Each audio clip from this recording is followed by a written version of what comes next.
Kenneth Russ, Wolfman, hope all is well. Yeah, not too bad, cheers, dude. How are you doing? I feel a lot better than I did earlier. I felt pretty shit for the last few days. I nearly wasn't going to do a live stream earlier, but had a bit of a lay down. Kind of didn't go sleep, but some kind of power nap.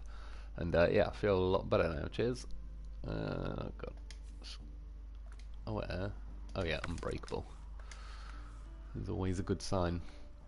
Rebel by Choice, morning. How's it going, dude? Good to have you join us for the old stream. Truth Lies, how's it going, Wolf? Yeah, I'm getting there. Cheers, dude. MacDog, hey, Wolf. How's it going, mate? Good to have you joining us. I've swapped my remote as well. Finally, I reckon I can beat a bit more warranty into the other remote, so down on the D-pad works, but I've finally given in and swapped remote, and it's, I have to say, it's nice to have a down on the D-pad that actually does something.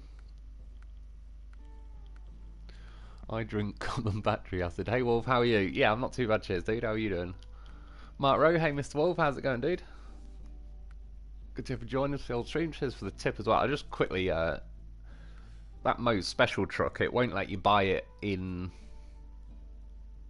Eurasia or whatever it is these days, and I just had to quickly travel to the Burning Mill to get it. But I've got it. Although I'm pretty sure I bought two of them, and I just looked and I've only got one, so I don't know what's going on with that, but we'll give it a go soon. I'm just going to end up picking... Oh, 51... Oh, muds. Fuck it, I will carry on then. The old tyre menu. Well, apparently on PC you can just scroll down them like really quickly, but as you can see, PS4 not so much. So it has to like load every image of the tyres. Just get me to the fucking big tyres. David Kaiser, hey Wolf, how's things? Yeah, not too bad, cheers dude, how are you doing? Brandon, hello Wolf, how's it going mate? 50, yeah, whatever, that'll fucking do. Don't you hate how some mod trucks have a lot of shit tyres before you get to the good ones? Yeah, true. I don't specifically hold it against the mods because it's sort of more options, but the way it plays out with the SnowRunner, yeah, we have to scroll through like just, yeah, shitloads of tyres you're never really going to choose to get to the good ones. Yeah, they need a way to either scroll down like each group of tyres so you could just say tap R1 3 times and jump down to the muds or something. Or flip the tyres the other way around, so like all the chained and muds are at the top of the list, and then sort of, yeah, the highway stuff at the bottom. But I do know what you mean. Again, I partially hold that responsible for down on the D-pad dying on my last remote, because the amount of times I must have pressed it just to scroll through tyres alone. Truth Light, does AGL have a twin steer mod? I don't believe so, not yet. I'm still using the twice twin steer. He's got quite a few now though. I've got quite a few of them on, to be honest. Yeah, this is one as well, the AGL, what's it called, the 310 step toe is what I call it. I can't remember what it even is now. I suppose I just put a saddle on it. Can jump a goddamn horse in there. Hello guys, sorry I missed who wrote that, but either way, hello. Oh, my phone going off. That's one heck of a username. It is. Might just call you battery acid. Well, I suppose it's too late now. Could already be clipped, say, in the first part. I know I don't need any of that shit. I'm just wondering what is possibly wrong with this new... Well, it's not a new remote. It's one I've had for ages. I had to blow the cobwebs off it, but I'm wondering why it was retired in the first place. It seems to be working right up to now. Oh, I didn't even know we had a custom paint job for the old step toe. Sod it, let's have that. And give it a test. Is that like you can actually see the Milky Way a bit there? Yeah. Good stuff. Oh yeah, this is why I retired the remote. It slightly spins on its own, only have to touch the stick slightly. That's what she said. And it'll stop. I retired it when I was playing Call of Duty because trying to snipe people when you got a remote that just starts rotating on its own like that was not going too well, but it should be alright for this game. Worst case, I've got Got the old remote on standby. Brandon, happy to catch a live stream at work currently, night shift, OT baby. Oh, the old overtime. Yeah, no, I appreciate you though joining the old stream. What you up to on the night shift? Oh, again, yeah. Bring back memories of this remote. See, there's always something slightly wrong with them. I never get a remote that just fully works, and I don't even beat them today. Well, I do after the down on the D-pad stops working, but before that, treat them like they're one of my own. Mark Rowan, PC you can scroll through with a mouse. Yeah, exactly. That would make life a hell of a lot easier. So you can see again, like the slow spinning of the camera. That is not me. That is all this remote. It actually looks alright at the minute. Though. Looks like it's done on purpose. Goddamn professional being displayed as he should be.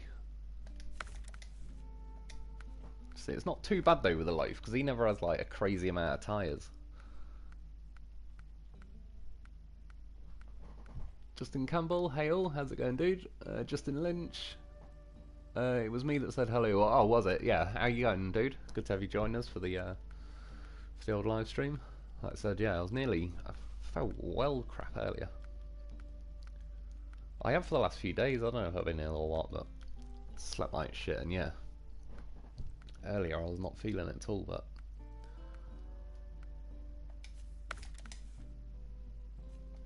Yeah, feeling alright now. Oh, could just see on controller, assume controller. Sorry, I might have missed a comment then. David Kaiser, I brought a new chainsaw, and it's bigger than the one that hurt my leg. Be careful with it, dude. If you got the, I can't even remember what they were called, because I never owned a pair of them either. They're like the leg things that are supposed to help it not cut your leg off.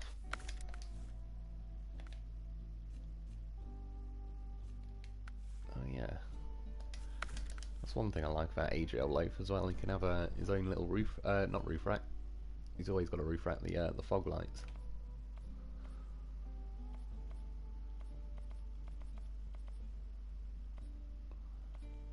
Sure, you get loads more colours on the other vehicles. Again, all these ones look like Batman and Robin costumes.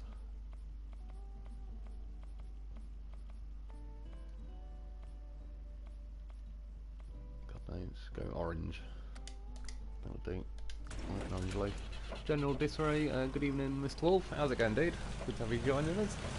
Brandon, working a container terminal, gear. Oh, sorry, jumped. Waiting for equipment breakdowns. Sounds pretty interesting, though. Must admit, it'd be night shift as well. I think I'd prefer that. Mac Dog. Oh, sorry, that jumped up a bit there. Is that everyday job? Brilliant, I need some fire. Oh, sorry, it jumped again. We'll give you a chance versus a chainsaw. Is that some kind of appropriate trouser wear? Yeah, like I say, I get nervous around the old chainsaws.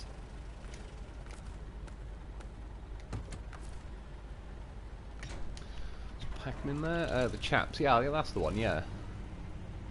Yeah, I brought a pair of more safety stuff like a hard hat and eye protection.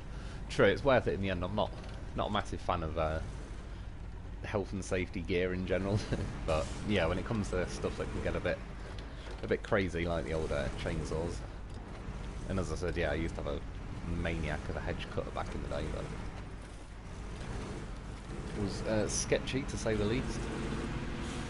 Chopped some good shit down there. It chopped through like 2-inch branches. It was alright. Fucking maniac.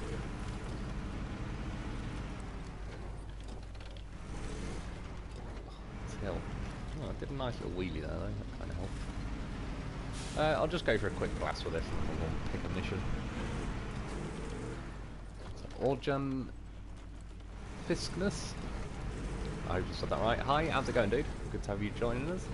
Mark, right, I think Mr. Bus's mods puts the best tyres at the top of the list. Oh, do they? Yeah, in the end it's a good idea, like, because, like I say, it's one of them things though, I don't really, like, hold it against the modders, because they're doing what like is the ideal thing, really, giving us as many choices as possible. It's just, yeah, like obviously PC, you can scroll through it with a mouse, that'd make life a lot easier. It's just they need to come up with a bit of a better system for scrolling through them on the PlayStation, really. But yeah, if the good tyres are at the top, that definitely help things a bit. What is the best truck in the game, in your opinion? It's a tough one, really. I still like the Dolphin, the Azov 5319.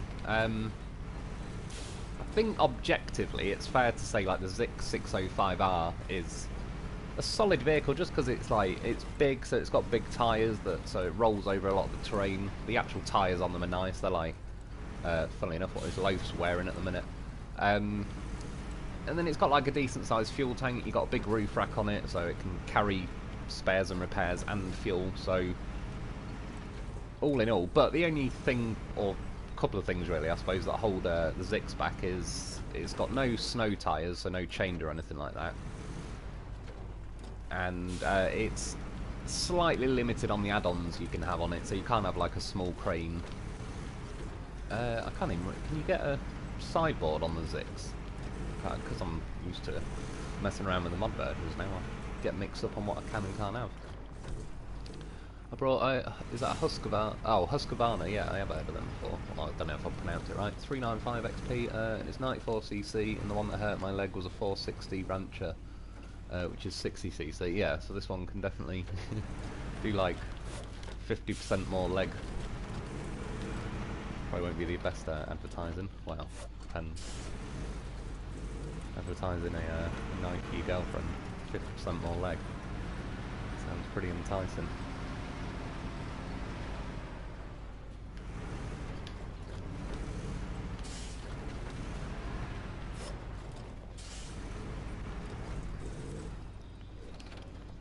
It's going good, thanks for asking. How about you? Yeah, not too bad, cheers, dude.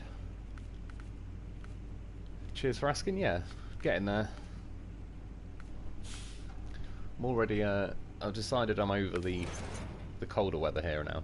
Although it's been pretty nice and, like, not warm, it's still pretty cold, relatively speaking, but we've not had any, like, -5, -10 since the other week, so that's a good start. I don't even know what, I just autopilot grabbed a ramp flatbed. I have no idea why. Oh well, I'm having it now. Ooh. First impressions though, the AGL 310. Yeah, just call it, yeah, Steptoe. Steptoe AGL. It's feeling good, feels like it's more weighted in the tyres as well, so even though it's not sitting that wide, it doesn't feel like it wants to tip over. I'm sure if I go flat out drifting around a corner, it's possible. Rebel by choice, have a good stream, Wolf. Indeed. Slow on the old winch there. Oh no, it got the trailer, that's why. Oh. And so it begins.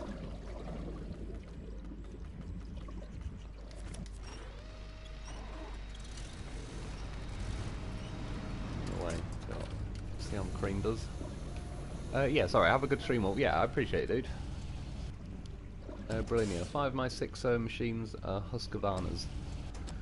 I'm trying to think what I've it must be like still saws and chainsaw. It must be that sort of stuff that I've heard of them from, because it's not really. The crane's really quick, which I like. It seems to suffer from the same lack of oomph that all the cranes do. Which again I think is more of an in-game problem, because I've tried shitloads of mods from various different modders, and they all kind of default, so I assume they just add this crane as an option, but the actual crane itself, it's one of those weird things, once you can get it high enough off the floor, it tends to just go then, but as you can see, I'm trying to fight with it, it wants to auto-extend.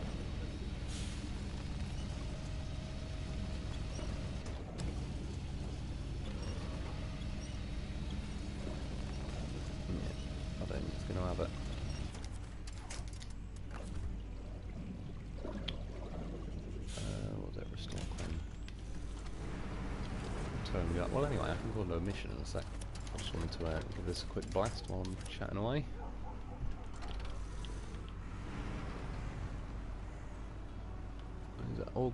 Organ Fiskner, sorry. If you don't mind me asking, where are you from? From the UK. I'm in like the middle of England is probably the best way to describe it. Yeah, the Midlands. Not a northerner, not a southerner. Though southerners think I'm a northerner, northerners think I'm a southerner. Makes for a good old time. Then we've already got the computer hoser back. I'll see if I can. For the last week or two, it's actually like, yeah, I think it has removed them without me having to, which is nice. Sorry, I might have missed a couple of comments there though, because that pushes all the comments out of the way. Brandon, KR58 Bandit crane is Vez. Yeah, I fully agree. I like that crane. And if they can make that one work that well, even like the in-game version is decent. I don't know why they can't just make all cranes do it. I know I've said it a lot before, but it is quite a consistent pain in the arse when, yeah, the cranes just don't work in the game for the most part, other than like the big cranes. They can lift most things, but they're still a little bit on the crappy side for the size of them. But yeah, all the little cranes like this one and the yellow American one are just terrible. Oh, I'd love to visit the UK one day. I'm from Norway, by the way. Yeah, that's pretty cool. Pretty cold over there, isn't it? I've never left the British Isles so far. So, yeah. I've been Scotland, been Ireland, been Wales. Yeah. Oh yeah, go and pick up a fucking crappy car with Dave. And obviously I live in England. Yeah, never been abroad.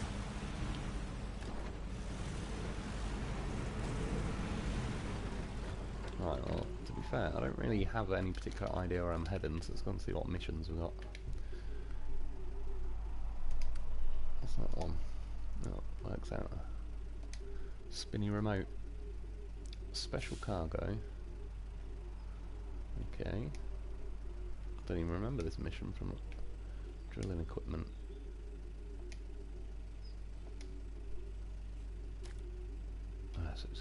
I assume it's going to be like a staged mission again. It won't tell me where the drilling equipment is, because it wants me to do this one first.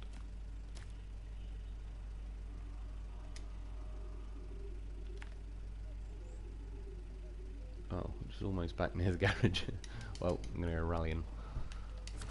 Off-road. Guy on a Moose Adventures, sup all, sorry, just completed not a drill, having a couple of beers tonight. Hope everyone is good today. I was in London in 2019, loved it. I've not been in London for, I'm trying to think the last time. Well, you used to have to drive down there a little bit, but yeah, kind of stayed in the car, got in, got out. Didn't really hang around. I'm trying to think how long ago even that was. That's probably getting on 10 years ago now. Last time I properly went to London, I think I was about 11 years old. In fact, I couldn't tell you when it was. It was when the that London Eye, the big Ferris wheel thing, was over the River Thames. They hadn't lifted it up yet. They were just building it. So, probably around the year 2000.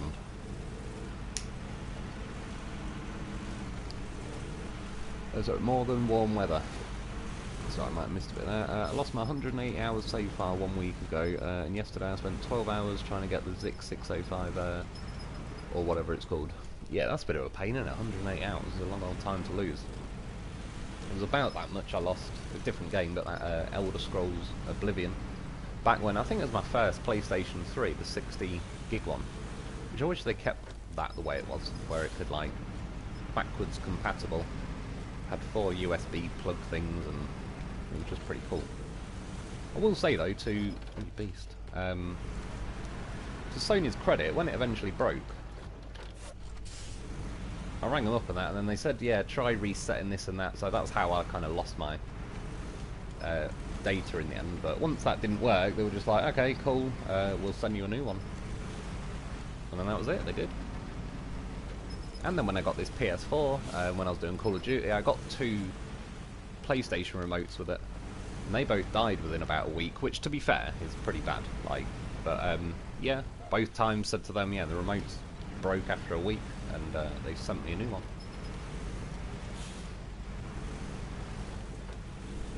Rain and snow here. It's been quite warm as well for being January. Yeah, we've had definitely plenty of rain. Not been cold enough for the snow. But yeah, that's what I mean, considering it's January now, it's not been too bad. But again, I'm hoping at least in the spring we get a little bit of like medium weather. Sort of 15 odd degrees or something instead of like, yeah, heat wave. Or frozen tundra. White Tiger, was that 60 today? If it is, I apologise, I've sort of missed it a bit, but if so, happy birthday, if that's what you were saying. Some in the Shard Tower, pretty cool, could see everything. I didn't realise until only about a week or two ago how big the Shard Tower was. I'd not seen it like in person or anything, but it must have been like a thumbnail on YouTube that was just showing you like a comparison of the tallest buildings, and the Shard was just kind of not quite as tall as the Empire State Building, but not as far off as I thought. So yeah, that's one of them. Yeah, not seen that. Not seen what's the Gherkin thing they built, and a few others. Like I said, yeah, last time was like 2000 odd. And when I went down probably 10 odd years ago, I remember cutting through Park Lane and that, I think it was, like on the Monopoly board, but I didn't really see anything. I don't know. It just, to be honest, the one thing that drives me mad about anywhere like London, just busy cities and loads of traffic, is not my thing. So when we had to go down there, I was just kind of like, yeah, too busy getting annoyed over the traffic and kind of paying attention to where I was. I think I'm crazy that I want to move to Montana. Montana does sound pretty nice, and from what I remember seeing of it, I think if I was going to move to America, it'd definitely have to be, yeah, sort of countryside. I couldn't live in somewhere like New York or anything like that. Definitely more of a country bumpkin. Some days ago it was minus 21 for me. I hate winter. Yeah, minus 21's a bit on the extreme side, that is. Like, how's this built to be more insulated over there, or do you have to just nail the heating? I'm just trying to think. Do I even need this ramp flatbed? I'll just release it. Be a free range flatbed. Back in a minute, Leif. You're not leaving him behind. I have to say though, again, this step AGL thing is pretty nice. It's got nice power, but it's not erratic with it. It's got nice steering. It's weighted nicely at the bottom. Overall, it's seeming good, and the crane is quick, which the crane is gutless, as you can see, but it's just the nature of cranes. But yeah, how quick it actually moves is pretty nice. Still the same with the cargo rotation speed. Truth lies, I'll be 39 on Tuesday, January the 10th. Yeah, that's not far off. What date are we on now? Fucking hell, it's the 8th already. Well, yeah, happy birthday for... well, not tomorrow, the next day, but I've only just got into this day, so it might still be Saturday for some people. What is it? Yeah, Tuesday then. Happy birthday for Tuesday.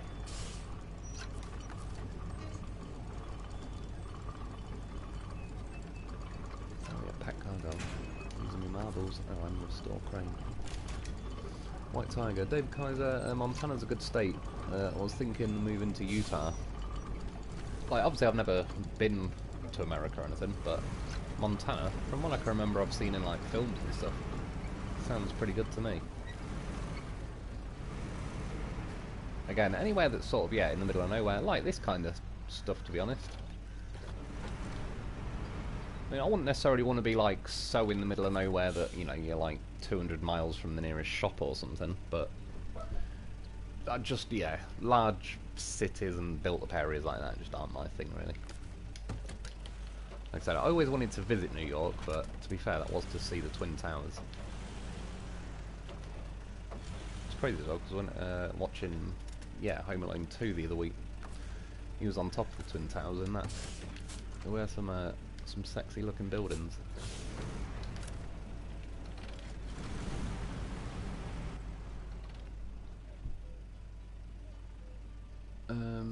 We used two by 6 for outer wall construction, so our insulation is thicker. Yeah, because over here, I don't know, I've got, well, at the front of my house I've got double glazing, but I'm pretty convinced that they've leaked at some point. Because it's the only windows that sort of steam up and everything.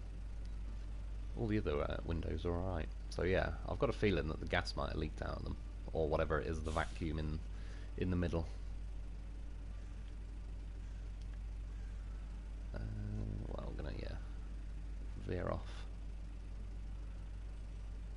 about there.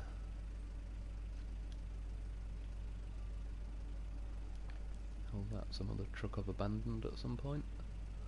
What is it? Oh, Phoenix. Thanks, man, I appreciate that. Yeah, no worries, is that your birthday? It's pretty crazy already how quick it's gone when you think, like, the build up to Christmas and everything. Christmas was already, was it 2 weeks ago? New Year's already a week ago. It'll be, yeah, in February before you know it. Change the time of day quickly. Origin, I'm planning on maybe going vacation to the UK this summer. Do you have any recommendations on any city? I don't really know as far as cities go, because again, to me, they're just sort of all just busy, and no, I'm not too keen on that. Yeah, I wouldn't really know as far as cities. If you generally want warmer weather, I suppose you want to be nearer to like the south of the country. But I don't know, there's some nice views up north as well. Yorkshire and all that does look pretty good. But I went to Cornwall probably 10-15 years ago, that was pretty nice. It's for like a school, well, a school trip, but I stayed on at school, so I was, I don't know, about 17 at the time. I just rolled it. Oh, well there you go. Works out pretty nicely. It's about to send in the old goddamn horse. Sorry, I just missed that. I think it was brilliant.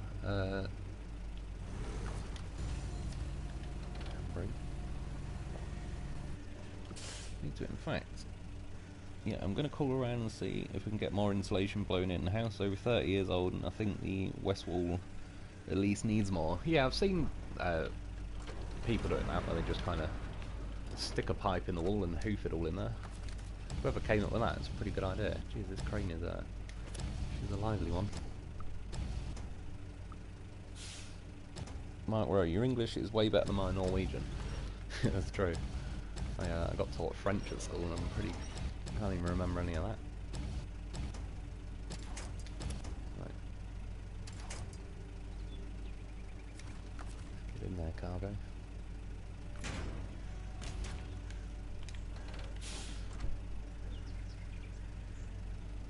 Because the Christmas lights, so I took my shit down on the 2nd. Got on it pretty quick. Isn't the 6th of January or something where apparently the whole Christmas season thing is pretty much over? I'm not on the tour. I've still got my Christmas tree up, and well, yeah, it shall remain up. I like the look of Christmas trees, so I have no objection to leaving it up, but I do largely blame my cat for it. He does like the Christmas tree, and he's got kind of a stack of boxes that are sort of behind the Christmas tree in the corner of the room, so he likes sitting in there, and because he's just scared of everyone, yeah, he likes it there. If anyone does pop round, you just never know that he's kind of basically in the back of the Christmas tree. I'm north of 2,000 hours played. I love this game. Yeah, it's pretty crazy, isn't it? 2,000 hours. Again, I'd love to know how many I've racked up. It is a bloody good game though, especially when you consider how much time and that can go into the game, like value for money, sort of. If you worked it out, the cost of the game per hour is like pennies really for how long you actually get to play it for. I can't think off the top of my head, but I've bought various games in the past that are, you know, 60 odd quid games, and 10 hours later you've completed them. In fact, one I do remember was Guitar Hero, Aerosmith. It was a good game, but yeah, we completed that in like that night. We got it, me and my brother, so we took that back the next day and said that the guitar was faulty. And the funny thing is, they got out this little TV and plugged in a it must have been a PlayStation 3 at the time, and set that up and we're like, oh, can you just show us that it's faulty? And me and my brother, that I'm the one who did it, was pretty good on Guitar Hero back then. I could do like practically every song on the hardest mode and that, but yeah, I just like was purposely not hitting the guitar on time, and they were like, yep, seems broken. And then they said, do you want to swap it for another game or have your money back? I'm like, yeah, cool. I'll have my money back. Well, I did go and buy other games at the end, so they still got my money. But yeah, 60 odd quid for like, we completed it in about 6 or 8 hours. A little bit, bit too quick. Yeah, the truck must be taking loaf lessons. He certainly is. He's getting loaf trained. Always got to take one with me. It'd be rude not to. To be fair, this thing's handling these bumps as well. I like that because it sits nice and high but without being tippy. You can see how close those front wheels are to the front of the truck, so even in like these pretty big dips going on in the map, it doesn't really catch it out. Norwegian is probably difficult to learn, I should imagine.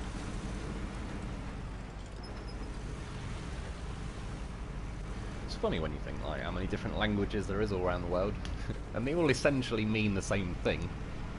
But yeah, like we all have a language. We all know like TV is probably not a good example, but you know what I mean. Pair of shoes, whatever it is. There's like just shitloads of different languages, all been invented to like list the same stuff. Bye, it's 4 AM for me, but I'll definitely come back if I see you alive. See ya. Yeah, Origin Fistness. I appreciate it, dude. Cheers for popping in. And yeah, 4 AM. That is ticking on, what is it here? 3 AM. So yeah, you're an hour ahead of me. But yeah, enjoy the rest of your night, whatever you get up to, and I'm sure I'll be back on a live stream at some point. Well, this time next week. All goes well. Mark wrote, I once left my Xmas lights up until April. Means I'll get the most out of them. You paid for them.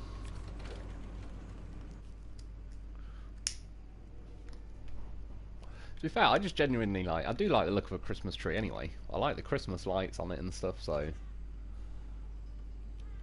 yeah, it's definitely partially on my cat, but I am a willing participant, I've got to be honest. What size cargo is that? Might be a 4 slot. Maybe I didn't need that trailer after all. Well, I've got a 57X here, I'll just borrow that trailer. See?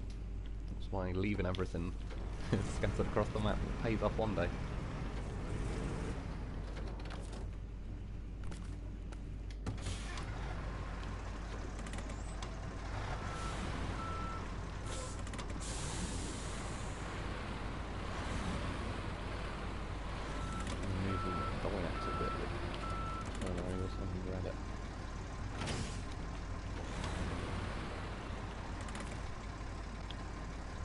Moose Adventures, take care, bro. Step engine. I assume this drilling thing's a 4 slot anyway. Oh, I wonder if it's still that like actual drill attachment thing that we used to have on Smithville, or if it's just a big cargo container.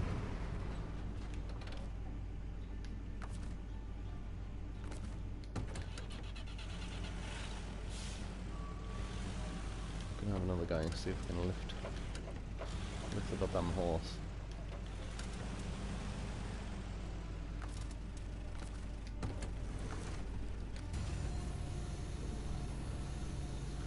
Trees like that. Have you completed phase 8 on your non-modded playthrough? Not quite yet. I've not got loads left to do. That's how muscly the loaf is. Driving me along with him. Right. This crane really ain't got what it takes.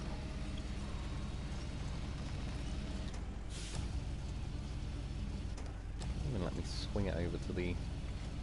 Sometimes if it won't lift, you can just kind of like at the minute or just push the crane over to the right and it kind of scrape the loaf up the the sideboard and get in there, but yeah, it's just...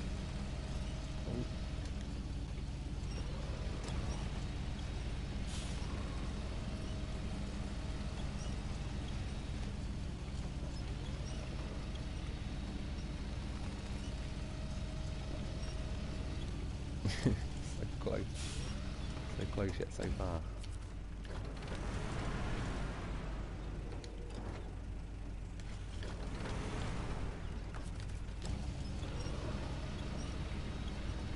No. It's not having it.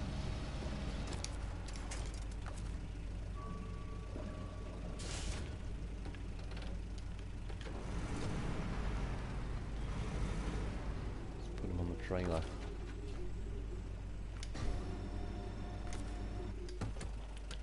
Tesco Express yesterday, and they had Easter eggs on the shelf. Jesus Christ. So they do get like earlier and earlier with that. Like not long after Easter, and they'll probably have bloody Halloween stuff back out. I said I worked at a little supermarket years ago, and we put all the Easter eggs out. It's quite a lot as well, really. And some homeless guy came in and pissed over them all. I don't know why. I don't know why I find it so funny either. But yeah. So obviously they all had to get thrown. Even the ones that he hadn't pissed on just kind of threw the whole entire section of the shop away. Which probably worked out alright for him. He was probably waiting in the bins out the back. Just got himself like 3,000 free Easter eggs.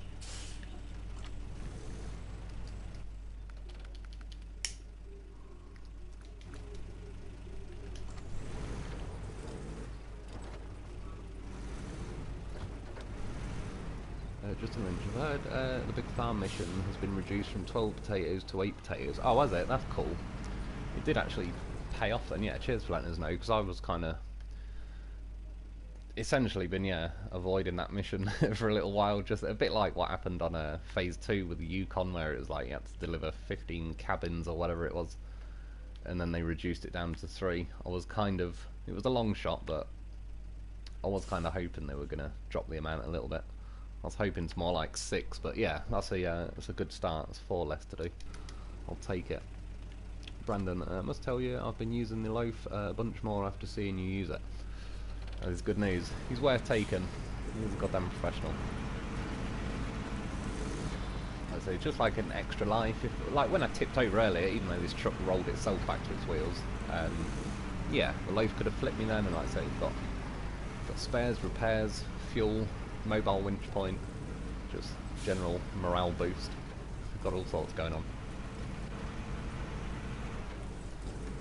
It's always away with a loaf.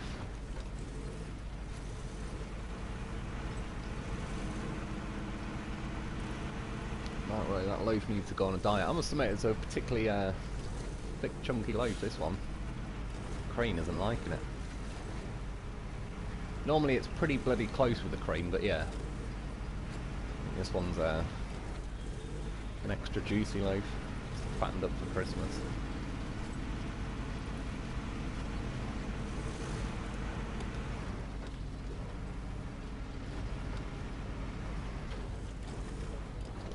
To be fair, I've not been in high gear that much in this vehicle because it's driving pretty nice even in auto, but driving that 114 SD the other day with the off-road gearbox, I was missing the old high range. Although overall, that truck, it's funny with the 114 SD. It's not a bad truck by any means. It just, I don't know, there's always something that's usually more specialised for whatever mission you're doing that's going to sort of handle things a bit better. But I remember back in the day as well, the truck was definitely overpriced. I don't know if it still is, it probably is, but since the money mod cheat thing, it sort of doesn't really matter anymore. But yeah, I remember it used to be expensive for like, you could buy a Dolphin for about 80 grand, and I think that 114 SD was like 120 grand or something. Yes, Justin, it has. Scotty, so why do you like the loaf so much? Loads of reasons, to be honest.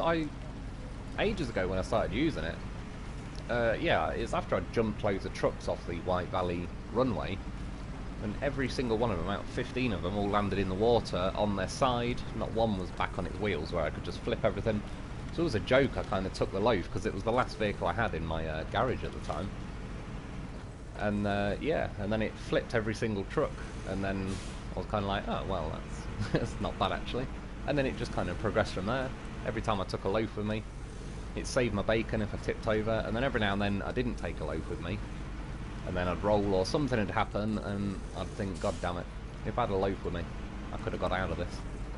And yeah, since then, touch wood, kind of like 100% rescue record, saved me bacon hundreds of times. You've just got a good combination of like, it's small enough, it fits nicely in the sideboard, when you're towing it behind you, with the weaker vehicles it'll slow you down a little bit, but with a lot of the stronger vehicles like the Dolphin, the Zix, all that sort of stuff, it doesn't make any difference. You can yeah, tow it along behind you, like in high gear you're fine, you just go in the same speed and all the rest of it. Yeah, it's strong enough to flip. So far for me, every vehicle I've ever tried, which is, I believe is like every vehicle in the game, and quite a few mods as well. 300 repairs on its roof rack, which is, until they added like the F750 and stuff, it was the biggest roof rack in the game. There's 200 fuel on it. It uses sod all fuel itself, so even if you've been driving it around for a bit, you still usually got quite a bit left. Oh, do you know what? I should have tried ramping it into the... that's what I am doing. Change of plan.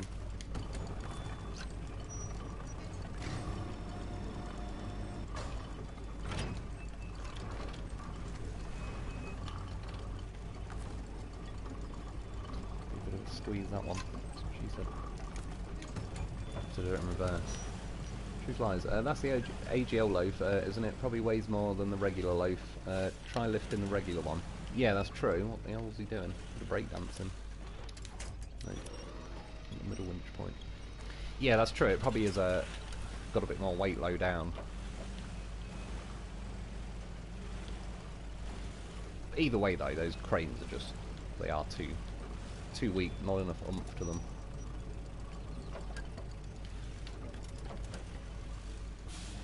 Handbrake off. Hell. Why do you go flying off to the side, loaf? Oh, no. I could have just attempted again.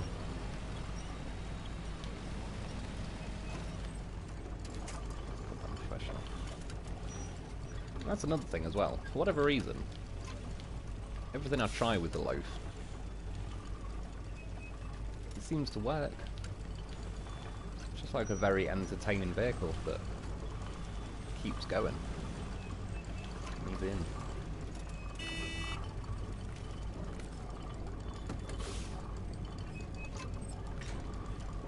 I might as well leave the trailer detached because this thing's probably not going to reach. Right. Driving along the side.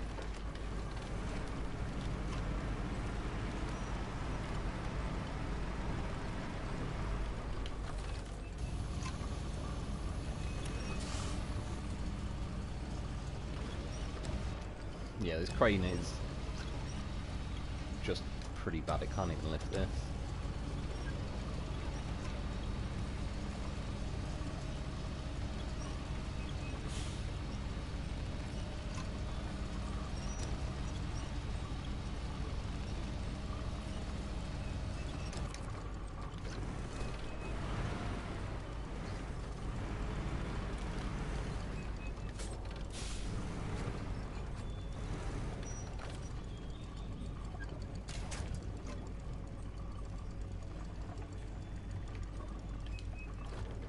See.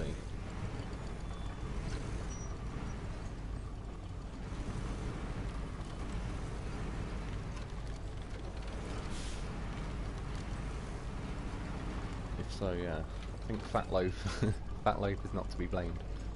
Or Meat Loaf. Ah, well. Did cheese it a little bit, but at least it worked. We are good to go. Again, to be fair, I don't think the crane's any worse than the normal cranes. Because that's what I've always found. It's sketchy with like 2-slot cargo, like the metal beams and that. yeah, 4-slot cargo can get pretty iffy to say the least. Well, whatever numbers they use on their game files, they just need to up them a bit. Can I choose between yellow and blue cranes? The blue ones are on Russian trucks, and the yellow ones are on the American trucks. With some of the mods, to be fair, quite a lot of the mods have, like, you can have both options. Overall, I'd probably choose the American crane, but there really isn't a lot in it at all. Do you know what? I might actually go this way. No, I don't really need to, but just because I never do. Always avoid it. Then I just cut along the rail tracks, although saying that.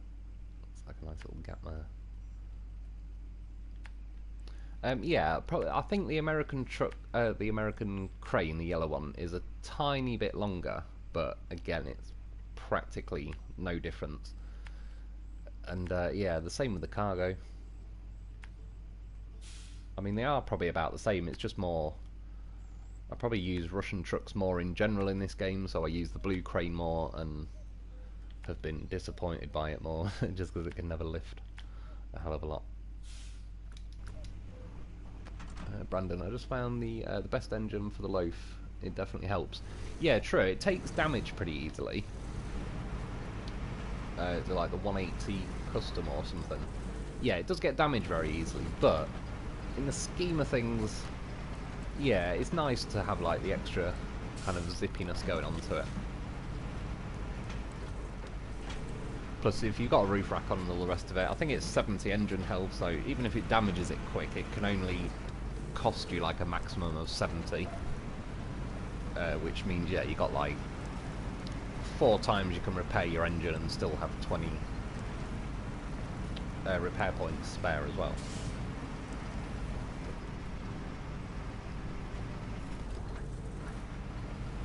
Oh god, I'm gonna have to grab that thing one day. And this is on the modded playthrough as well. Gonna have to go and do it with vanilla vehicles at some point. Uncle Charlie, how's it going, Mr. Lone Wolf? Yeah, not too bad, cheers, dude. How are you doing? Low ranges. It was ticking along pretty nicely, though, to be fair. That's one thing I like with AGL's mods is the gearbox. You get a 12-speed, and for whatever reason, it just feels like it functions pretty nicely. The crane physics don't seem to make much sense, do they? They make your... Oh, sorry, they make 4-slot cargo, but no way of loading it manually. Yeah, they are. They're just pretty disappointing, really. And even if they, like, the dev's intention is, you know, for a 4-slot, you probably have to bring a big crane. Yeah, I think me and most people sort of don't really want to go and haul, like, another truck with a big crane on it just to do that one little bit and then go back to the normal truck.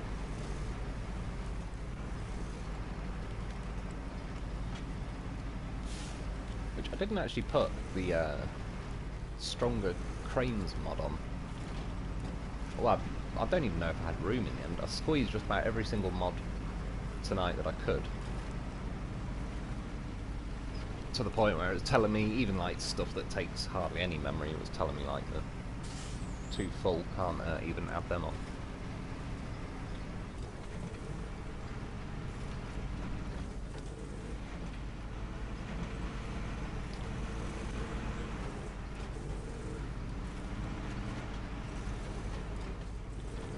Yeah, this truck though, apart from the crane, which is just more the game's problem, this is a nice truck. I do like it. I even quite like the tyres. I don't know specifically what ones they are. Oh, you fucking son of a bitch trailer.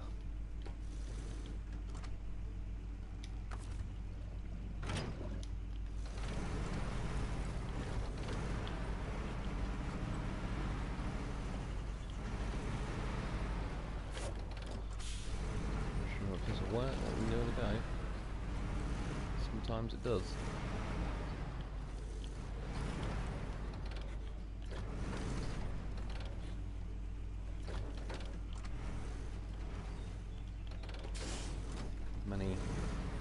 Literal years of loaf training. You learn a thing or two with the old loaf.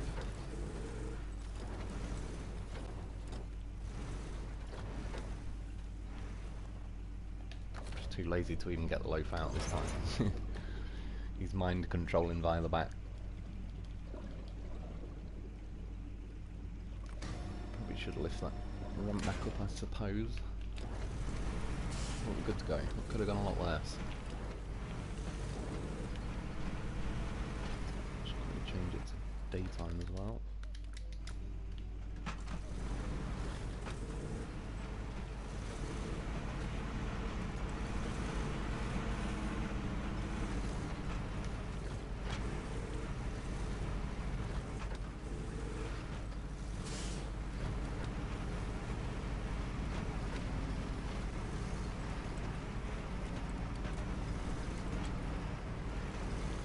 Yeah, I was saying, yeah, with these tyres, are they just the normal? It might just be like the normal ones. I only picked them because just to save scrolling even further through the tyre menu, but I know they're muds at least. I think they're the biggest size, 50. Were they 50 or 51? They work pretty nice. Brandon, little loaf overseeing the job exactly. He knows what he's doing in his little sideboard perch.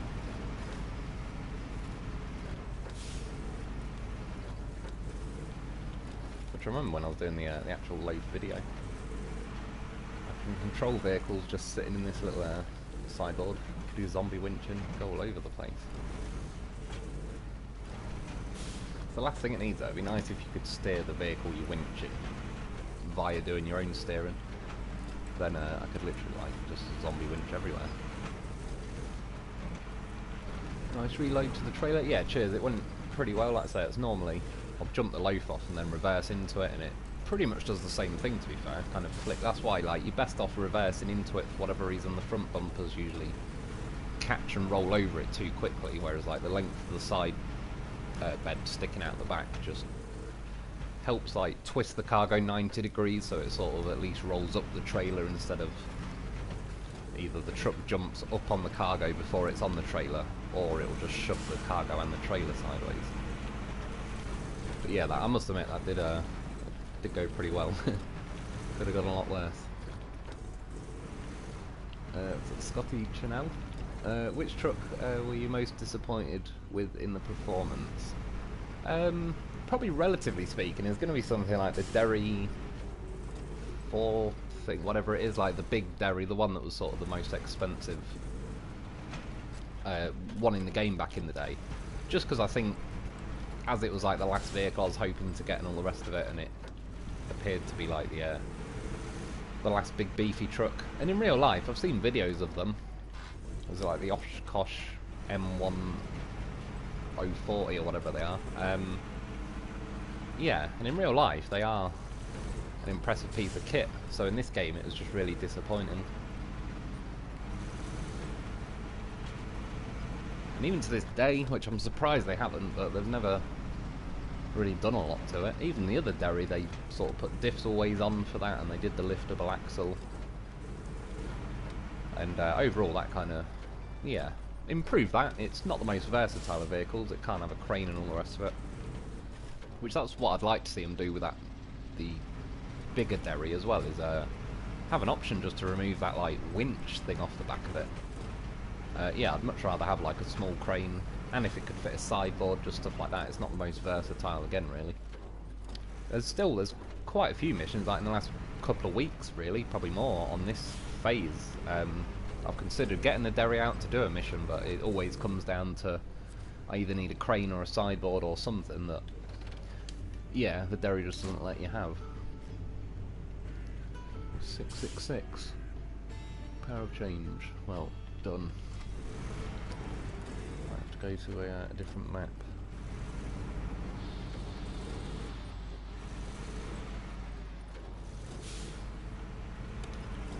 See, I changed it to midday like a matter of minutes ago. It already looks like it's the evening.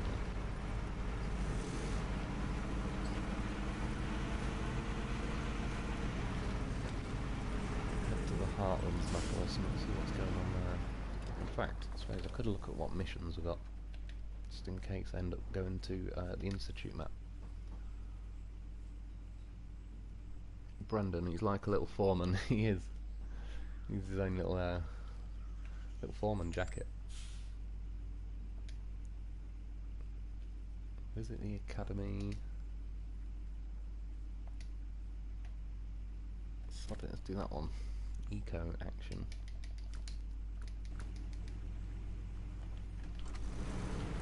Everyone seems obsessed with the old eco stuff these days. You know, I was listening to something the other day that apparently, you know, like the ships that got sunk in World War II. Apparently, they're worth like a shitload of money now, more because the steel that was used to build them. It was saying that it's one of the only sources of steel left on the planet where it hasn't been contaminated by radiation, which kind of lines up as in obviously what they sort of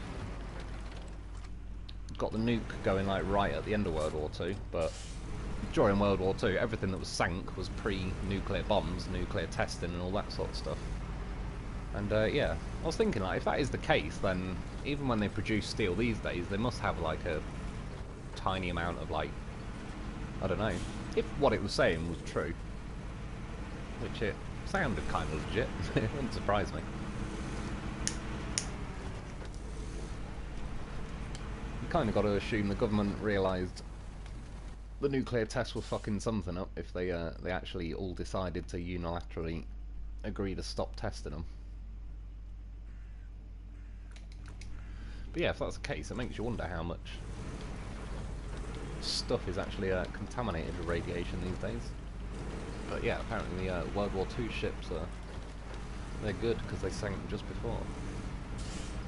White Tiger, hello, I'm back. How we going, dude? Long time no see. I think he would need a cigar hanging out his mouth too. He certainly deserves one.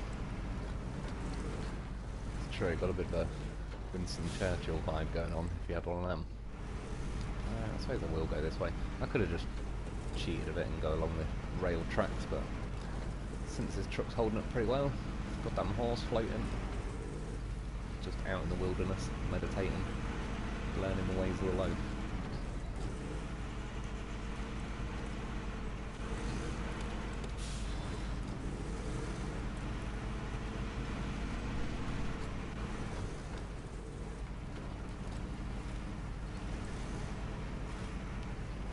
John for PS4, what truck?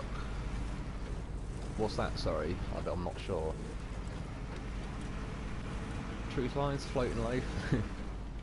You get them every now and then. It's obviously when I've recovered the vehicle. And there was a loaf in the sideboard. Either that or, like I say, he's probably taught himself to levitate by now. Wouldn't surprise me.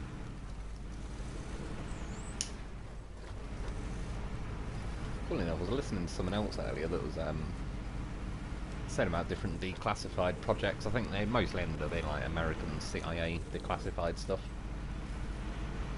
And it was to do, I've not seen the film, but you know the film like The Men Who Stare at Goats? Apparently there was like a program that the CIA did where they were trying to do like test kind of paranormal extra sensory stuff from remote viewing and all that. And yeah, one of the guys that recruited when he was young was that Uri Geller guy. And then two of these guys that were kind of doing the experiments kind of bought into it and sort of believed that Uri Geller had some kind of extra sensory powers. And then some other guy, who I assume was higher up the chain, kind of reviewed what was going on, apparently tested that Uri Geller and was like, yeah, it's full of shit. But yeah, it was pretty random to see him, like, as a... I don't know, there's pictures of him, like, when he was 20, getting tested out and stuff. But I always wondered, like, how he got famous, where he appeared from. There's obviously a lot of sketchy declassified stuff, like the Unabomber, Ted Kaczynski. He was one of the MK Ultra... I don't know. Like, lab rats, really.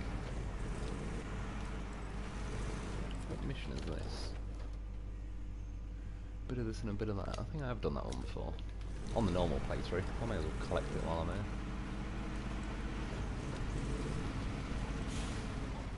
Tactile Gaming, evening Mr. Wolf, and Happy New Year, hope all is well. Yeah, I appreciate it, dude. Happy New Year.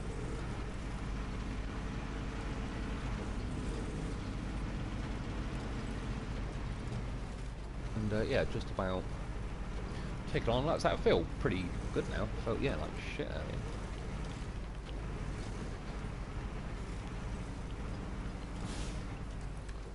John for PS4, that is a nice idea. What's that do? I'm not sure if the maybe the PS4 is missing some of your comments, I'm not too sure. Echo 12, hail from Liverpool. Night off, so I thought I'd watch. I appreciate it, dude. Good old Liverpool. Liverpool.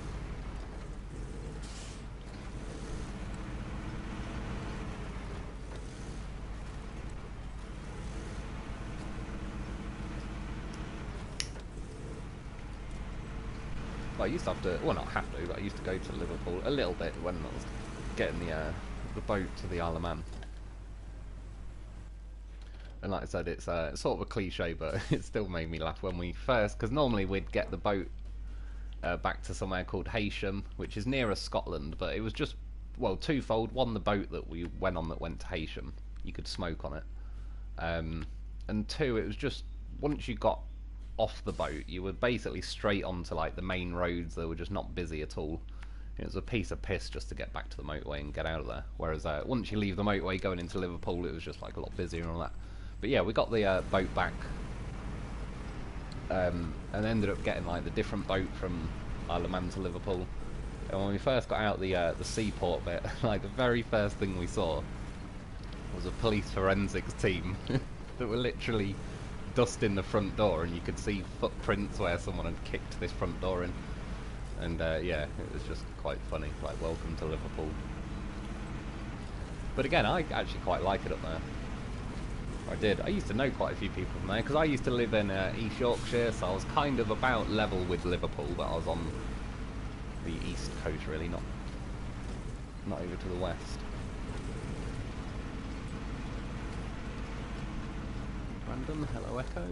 Tactile Gaming. Hey Wolf, do you like survival / scary style games?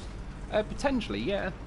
I've not played a hell of a lot in my life, I would say. I don't know.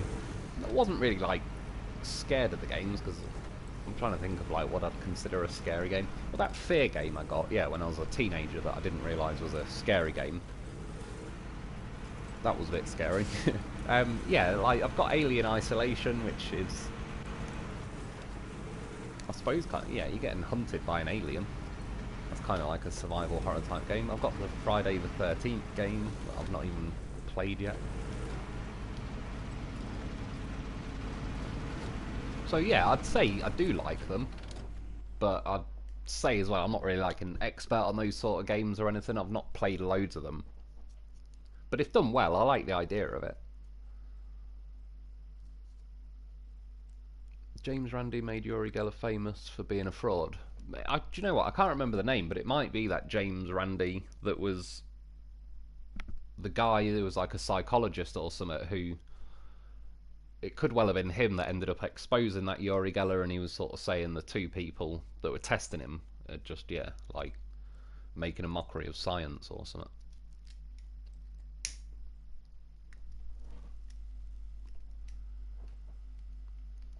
I started Mist Survival. You should check it out on the channel.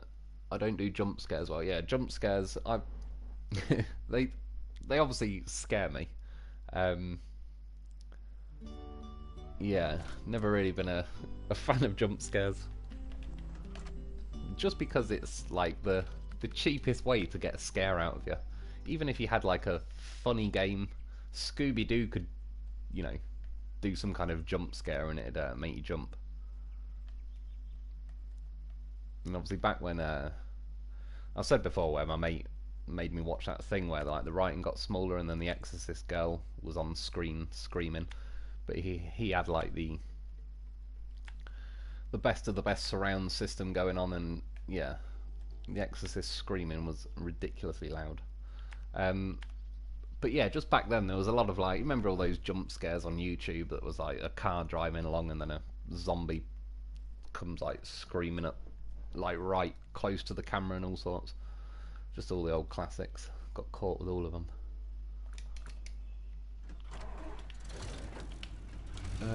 But I've been loving the game. Yeah, no, that's cool, man. Like I say, scary games is one I kind of planned to do, but then it was sort of the same with that Alien Isolation game. As you're wandering around a map and you've got to find certain things to get to the next level and so on, I only ended up like not starting the game so far because I was going to do it as like a live stream or something, but then because I don't have a clue what I'm doing on the game, I've played the first bit of the game just to kind of get used to the controls and that, but yeah, I didn't want it to get to a point where I'm kind of, you know, spending an hour going the wrong way and doing something and all the rest of it and sort of wasting my time. It's one of them really where I almost could do with watching like a guide on YouTube to give me a rough idea of what I'm doing, but then leave it another 3 or 6 months or whatever so I kind of forget. But sort of remember. Kind of remember once I'm there, but then I still don't really know what's going on. I mean, to be fair, that Alien game, I think there is like... the aliens generally roaming around the map trying to hunt you, so in theory, even if I watched somebody else play the game, it doesn't mean that the alien's going to jump out on me at the exact same time and all the rest of it, so... I think there'd still be an element of kind of mystery and scariness. Well, definitely scariness. Like, even when I played a bit of that Alien game, just knowing that an alien can jump out at me at any time, yeah, it definitely gets me going. I get into it with the scary games, which is probably why I've not played them a hell of a lot in the scheme of things. Do you think the TUZ would be good if it had a scout hitch? Yeah, I do. I definitely think they should let it at least have a scout hitch by now. There's a couple of vehicles like the well, the twin steer. I was going to say the twice twin steer. That's the mod version. Yeah, the twin steer. It'd be cool if that could have a trailer, or at least a crane, like some stuff on it. It doesn't even have the option to add anything. But yeah, stuff like the TUZ 420. You can tell to a degree, like that's kind of their version of nerfing it to where like, oh, they just won't let it have trailers. But it's a shame because,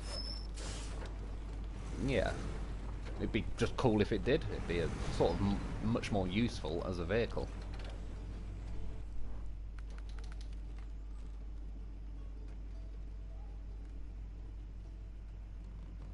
So you just want me to visit this village for no particular reason.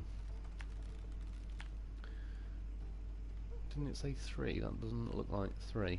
Or is it going to make another one appear afterwards? Who knows? We'll find out.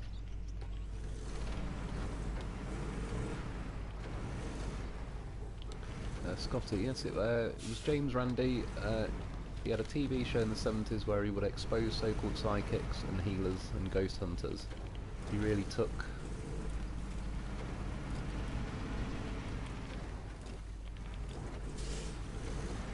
I must admit, I'm going to say, I think the, at least, at the very least, the vast majority of frauds, I always kind of figured that Uri Geller was more, yeah, kind of like a gimmick thing going on really, innit?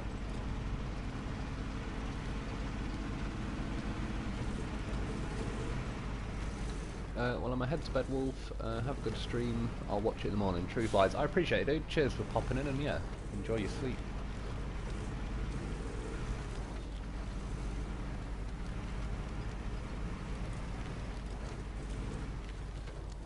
What the hell was that? Oh, an actual barrel.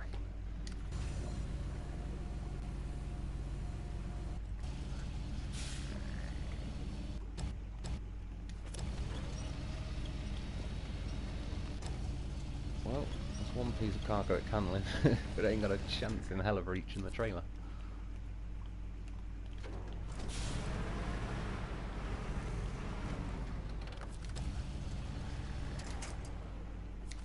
And now.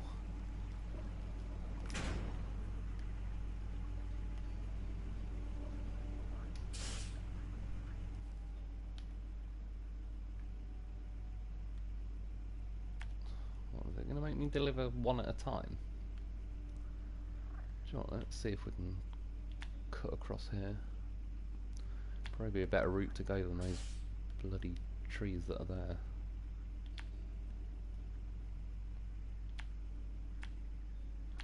Ooh, fuck it. A bit lively on this remote. Chris Smith, hello Lone Wolf, how's it going, dude?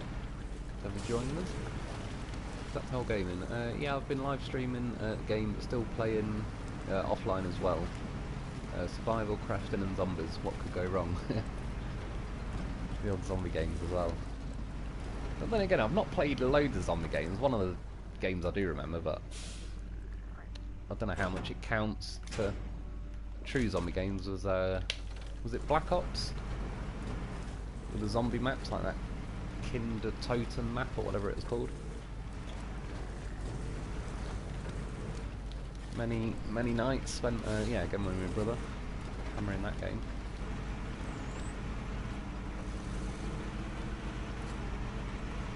But this thing crossed over that swampy area pretty nicely.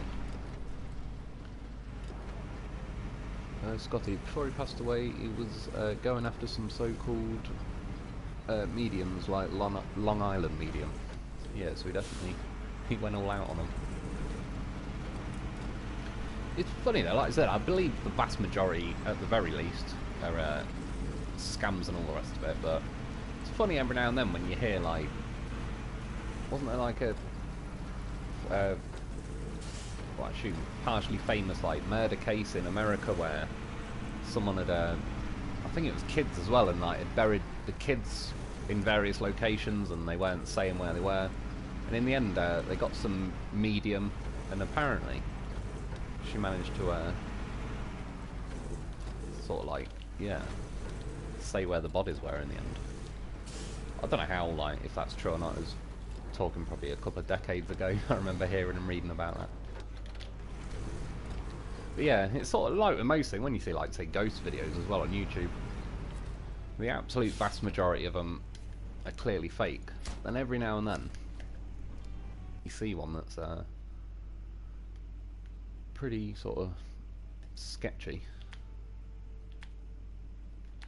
But you never know. I sort of always think, ever since of watching stuff like Jurassic Park, if they can make a non-existent T-Rex look that convincing, then yeah, you can't really, like they used to say, seeing is believing, but with CGI and all the rest of it these days, seeing sort of isn't believing necessarily anymore.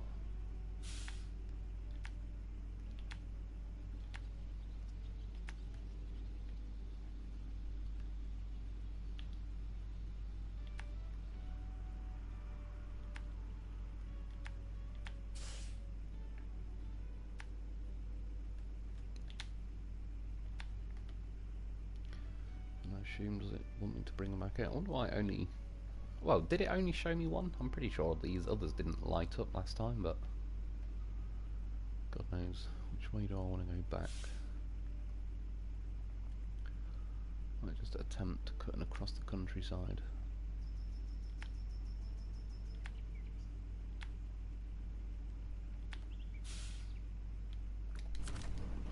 Mark wrote, surely if they were real psychics, they would have known that they were going to be found out. That's true.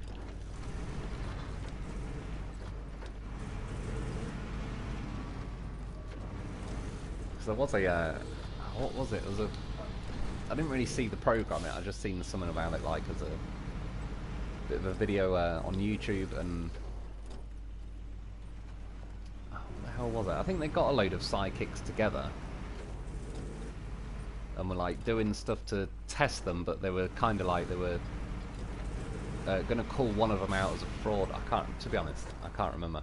I just remember after they announced that one of them, I think one of them was like an inside job and they weren't actually a medium or something, and then they said they're not. And yeah, like all the other ones were like, ah, I knew it. After they said they weren't an actual medium. And I just remember thinking, like, what they should have done is sort of a double blank after they said that, and then all the ones that were claiming to be mediums said, ah, I knew it. They should have said, well, actually, we're lying. It was actually this person that wasn't, or whatever. They could have caught them out better than they did. But it just kind of showed you, like, as soon as they said, oh, this person's not real, they're just faking being a medium. Like all the other ones that were still claiming to be real were like, aha, I knew it. And it's like, okay, well, why didn't any of you say that before? But then one story I have heard in my life that is definitely a bit odd was a friend of my mum's years ago. Her and her husband lived on a farm, and he died. He was lifting a hay bale with a tractor, you know, like the forks on the front, and as it lifted up in the air, the hydraulics gave way on the tractor, and the bale kind of folded back and smashed through the cab and killed him. And he had like this watch that he used to like to wear, and the my mum's friend, like his wife, she lost this watch and she couldn't find it for fucking ages. And then through something like randomly different, just I think it was like on a kind of, you know, night out with one of her mates or whatever, and there was this place that was saying, oh, there's like a medium. So they went in there, and then this medium told her though, like without any prior stuff, said, oh yeah, you're looking for your husband's watch, it's in so and so, it's back in this box behind this shelf and all this sort of stuff. And yeah, and she went home and found the watch from like exactly where this medium had told her it was. And then, like I say, I don't know, I could sort of take it with a grain of salt, but I know my mum's friend, like, and yeah, I know that her husband really died, and it was like, I remember she was saying she couldn't find the watch and shit, so it seemed a bit of an odd thing for her to make up. But that being said, like I say, I think the vast majority are, like, when you watch like some of that Darren Brown stuff, he sort of, I think there is various techniques where they can get certain bits of information out of you without you really kind of knowing. They're asking questions in certain ways and so on, so I think there is a, I don't know, a bit like a magic trick going on to it. But yeah, every now and then you do hear of these weird things that are kind of, seems like there's something a bit odd going on. But yeah, I don't know if I really buy it myself. It's one of them, it's like with people getting hypnotised. I'd sort of love a hypnotist to try and hypnotise me, just because I don't really believe you can make me start acting like a chicken and start clucking or something. I just can't see it. Brilliant. If you've ever been in a genuine haunted house, you believe in ghosts at least. I did as a kid for a bit, so I can believe that some psychic. That's what I mean, like, for the most part, I think a lot of ghost videos are fake and all the rest of it, but I've said it before, at my mum's house, I've seen other stuff as well, but that shadow that was just appeared on the wall and walked behind the sofa, sort of, and then looked like it jumped off the wall. I seen it, my mum seen it, it wasn't for a split second out the corner of my eye, like, I watched it for 5 seconds or whatever, just absolute clear as day, sort of 8 to 10 foot away from me. And yeah, my mum's seen the exact same thing, so that's what I mean. For the most part, I think a lot of it, like, or yeah, videos on YouTube are obviously like faked for views and all the rest of it, but every now and then you do see one that you could at least say the person in the video is not in on it, like something happens that genuinely sort of scares the shit out of them, whether it could be a prank. But yeah, there's a few things I have seen in my own life that's like, I can't explain it.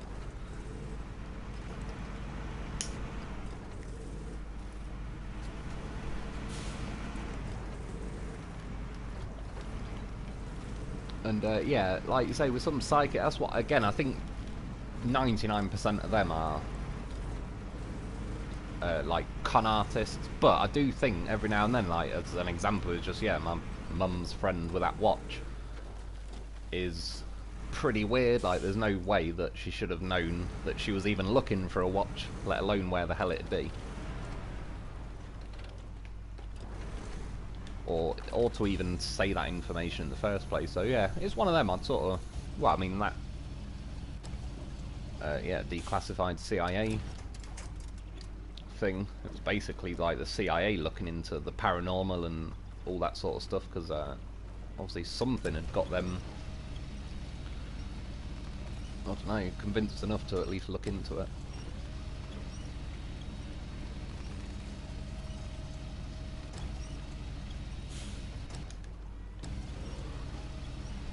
Like, whether it's, say, with ghosts and stuff, whether it's like an actual ghost, like it's a dead person and you're sort of a ghost version, I don't know about all that. But you never know. As far as, like, when you actually look into science and stuff in general, it's pretty crazy how time works and like all the rest of it. Yeah, you never know. Could be like some other dimension type shit going on.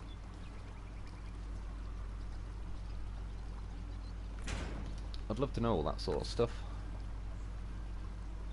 Like, for definite.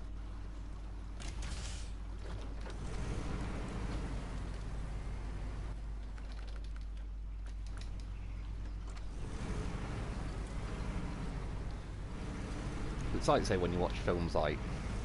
Not just films, but they did it properly in the film Interstellar, where they went to that black hole planet thing or whatever it was. I can't really remember because I've not seen the film for a while, but... time goes quicker on that planet, and... yeah. Like... time relativity and fucking time dilation, all this sort of shit. It's pretty crazy how, like, or when astronauts are going around the, on the International Space Station, I think they're aging... is it, yeah, slower or something. There's like, the quicker you go, the closer you get to the speed of light, I think it's like the slower time goes, relatively speaking. It's all pretty crazy when, like, and that sort of, like, scientific shit, that's not really, like, paranormal kind of stuff, so when you actually realise, like, some of the stuff that goes on in the universe that's kind of legit and proven and documented and lines up with the science and the maths and all the rest of it, then yeah, you never know what else is going on out there.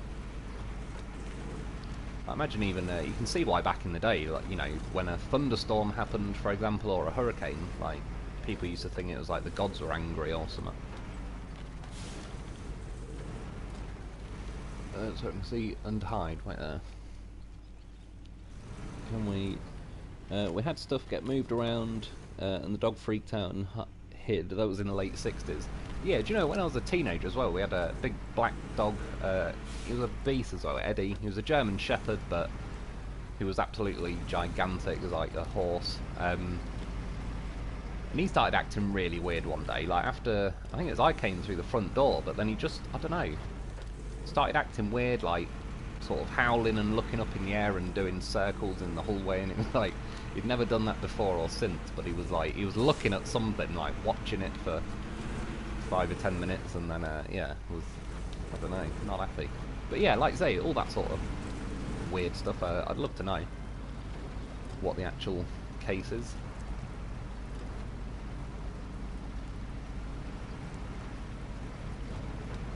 But even when you think, like, back in the day, there used to be, you know, like, people that had figured out, like, magnetism, had end up doing various things to make themselves look like some kind of magician or wizard, and yeah, you never know, 1,000 years from now, there could be whatever we see ghosts as, there could be some perfectly, like, provable scientific explanation, and people are just like, oh yeah, that's, you know, so-and-so.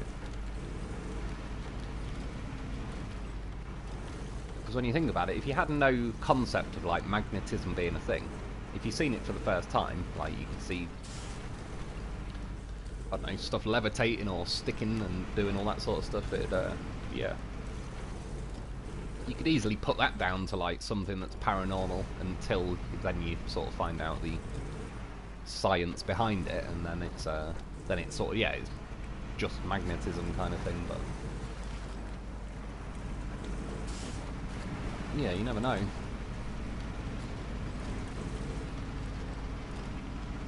Scotty, they say Leap Castle is the most haunted castle in the UK. Leap Castle. I have heard of that. I know there's in the Isle of Man, Peel Castle. I stayed in Peel for it. I lived there, but it was really more with my brother. I just kind of stayed there for a couple of months. And yeah, Peel Castle is apparently like haunted, and to the point where they ended up closing it off for like the public or a certain section. There's like, what is it called? It's like this black dog, but there's a nickname for it over there. But apparently, like, shitloads of people have been around that castle and reported seeing like glowing red eyes appear, and then it looks like this big dog's running at them or something, and then there's nothing there.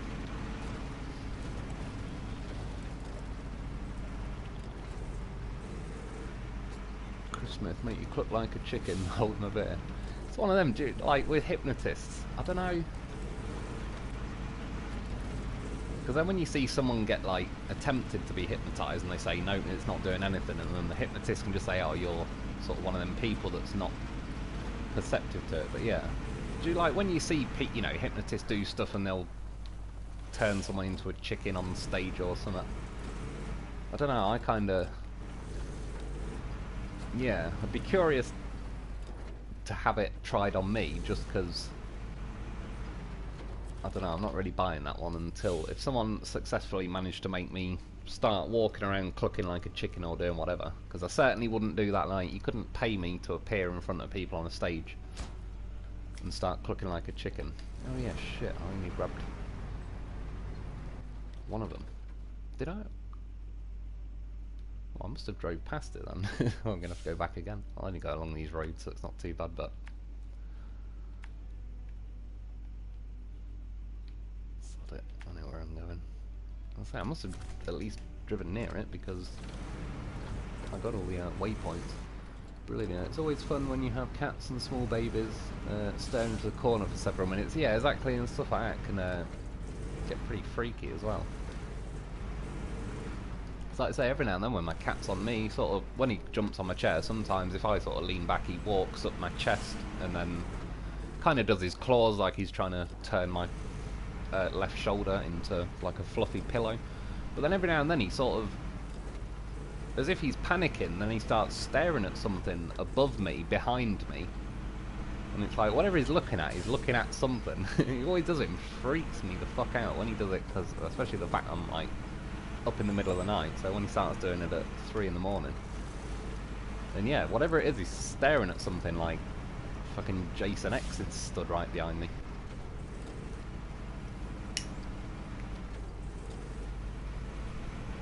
Oh, just as I said that, I just heard a fucking scratching noise from the hallway. Should have blamed that on the cat. None of that shit going on. Scotty, it's in Scotland. I'm trying to think. I remember, yeah, like when I was probably 10 or 11, we went up to Scotland. What was it? Oh, Northumberland. We stayed at a hotel in Northumberland. I tell you, yeah, and that hotel was freaky as fuck. Speaking of ghosts, every year kids would say like there was freaky shit going on there. I seen in a mate's room the cupboard doors open a bit, but not enough. But there was definitely like I don't know what the place was called in Northumberland, but maybe we were near Leap Castle or something. Something about that rings a bell. I don't know what the hotel name was in Northumberland. It was like on top of a big hill, really, I know that much. It was a bit of a fancy looking big hotel, right next to a big gorge, which is like, I don't know, kind of somewhere between a cliff, kind of like where rivers ran and cut like a big 100-foot drop through the I don't know, not really mountains, like hills or whatever.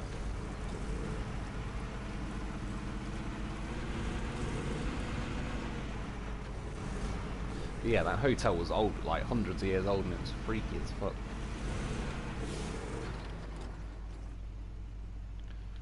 We attempt to go across the water. I don't actually think.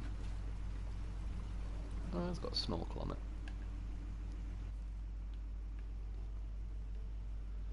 Probably going to get a bit sketchy. But might have to test it for science. Mark Ray, you went right past the first cargo without stopping, did I? I think I was just chatting away, not paying attention.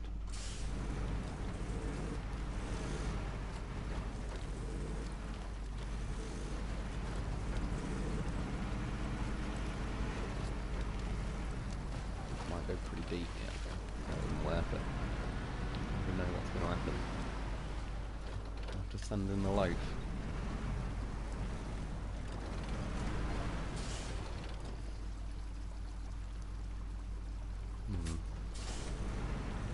I was going to say, I could zombie winch it, and I could. But I've just got a feeling that the current might just make me start steering off and I won't actually cross the river.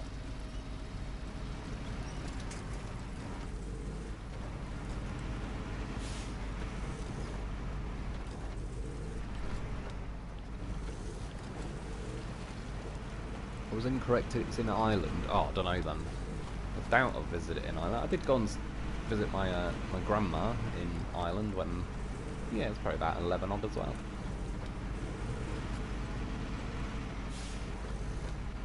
But I don't think I went to a castle when I was over there. Just something about Leap Castle. I don't know why it rings a bell. But I can't remember what from. I've definitely heard of it before, but I'm not sure when or how. Oh yeah, I do actually remember driving past this bit, and I haven't. I've just gone straight past it.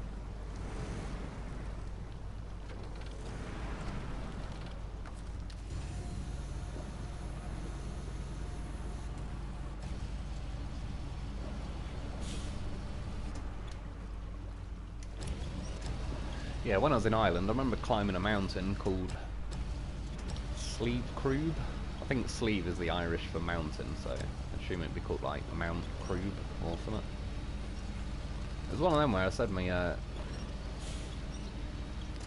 grandma woke me and my stepdad up at like 6 in the morning saying, yep, let's go on we're going to go and climb this mountain. We got there, and then she sat on a bench at the bottom of the mountain and was like, right, I'll see you in an hour or two. And it was like, what the fuck? Neither of us want to go and climb a fucking mountain. But I see now, in the scheme of things, in the long run, I did it. I can say I climbed it. It was pretty cool. You could see the big yellow cranes that built the Titanic from there.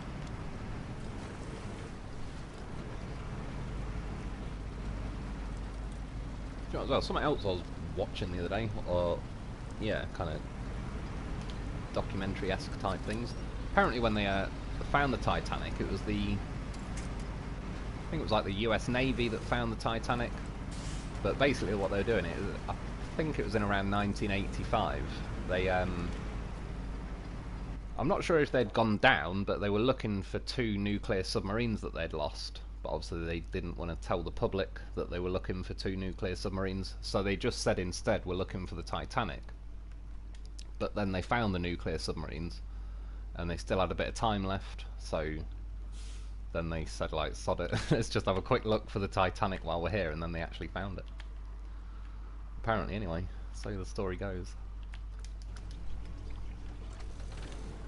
Dragon Slayer 72, ItsMrLoneWolf, how's it going, dude? Oh yeah, yeah, just took the waypoints behind me.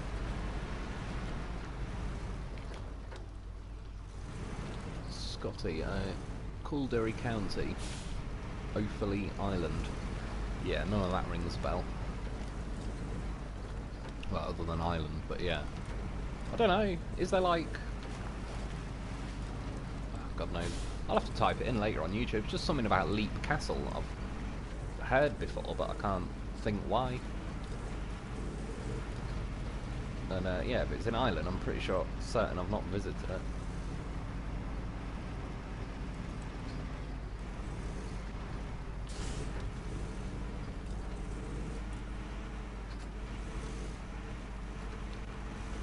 Well, even on the school trip, when I went to Northumberland, which is either Scotland or like the Scottish border as near as, I don't think we actually visited a castle, but I just remember, you know what it's like with schools, they're sort of pointing out all that kind of stuff. I went and seen Hadrian's Wall,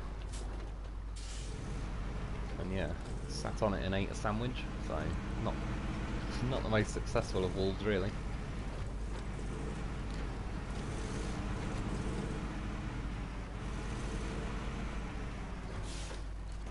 And then for some reason, I suppose it's quite relevant to this sort of game, we went and seen, I think it was the UK's largest forestry something or other, like 65,000 hectares of trees, but they had, funnily enough, it was a machine that looks a bit like the, what's that Japanese toaster thing in this game, the Aramatsu Forester or whatever it was called. It was something like that, and yeah, got to stand about 20 foot away from it, chopping some pretty big trees down. It was kind of probably just before health and safety went too crazy. So even as like little kids, we were all stood around these pretty big tree cutting machines, and yeah, trees being felled like pretty close to us. It was pretty cool.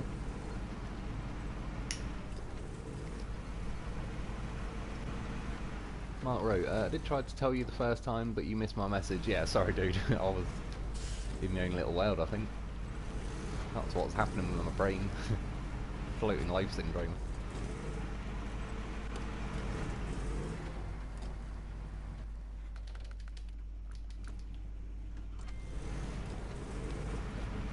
we're all good. We're back on track.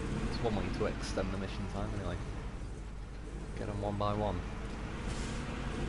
Scotty, there have been a few Haunted Castle documentaries that have mentioned Leap Castle. It could be. It's probably something like that then that I've watched. Like I say, I never know about all that stuff, but I do like watching sort of creepy, haunted story type stuff.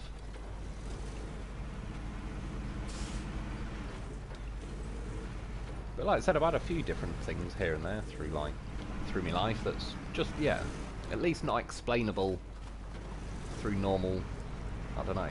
However, the Shadow's the best example for me because it was at my mum and dad's house that they're at now. And yeah, the fact that there's a witness that's seen the same thing, so it's not one of them where you can just put it down to, well, I'm the only one who's seen it, so it's sort of only my word. It was like, yeah, we both seen it clear as day. And there is all kinds of freaky shit at my parents' house. When I used to live there, I don't know, something just had an eerie feeling when I was there, but up in the loft and stuff, you can hear stuff getting dragged around, and it's yeah, it's a bit of an odd one. Like I said, my dad lived there. My real dad lived there and died there. Funnily enough, I think my landlord's dad lived there and died there. And then yeah, when we moved there, there was definitely a few odd things going on. There's always one of them where you go up and down the stairs, particularly when you come down the stairs at their house. Always feels like something's rushing up behind you, is going to grab you by the ribs or something. Always gets you down the stairs a little quicker.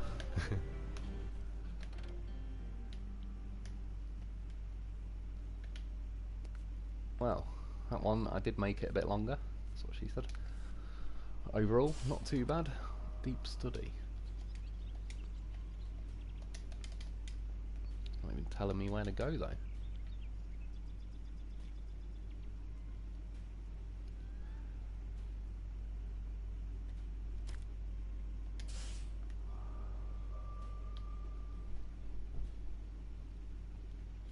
The southeastern point. Well, I'm guessing it is on this map. So it's going to be kind of... Is it? Yeah. Down there. Northern point obviously up there. Southwestern. Assume it's this map. The question is... Well, I suppose we could try out the other mod I got today. Yeah, Mark Rose suggested the... What was it, the White Star... I don't know, it's like the Maximum Overdrive truck. I'm not sure if it has the clown face on it. Maybe you can attach it in the customization bit. Mark Rowe, there's a lot of levitating loafs on this map. There isn't there? There's a few scattered around. It must just be like, say, once I recover the truck, I've just left a loaf floating there. It probably makes sense because this is one of those maps where, because we haven't got a garage, when you recover something, it sort of just automatically brings up this loading screen. So I assume I just don't then load back up to the map just to recover the loaf as well. Leave him out as a free range loaf. Let's say one day he's got a, well, especially the AGL loaf, it's got like a roof rack and a spare tyre packed with the repairs, so it'll save me bacon.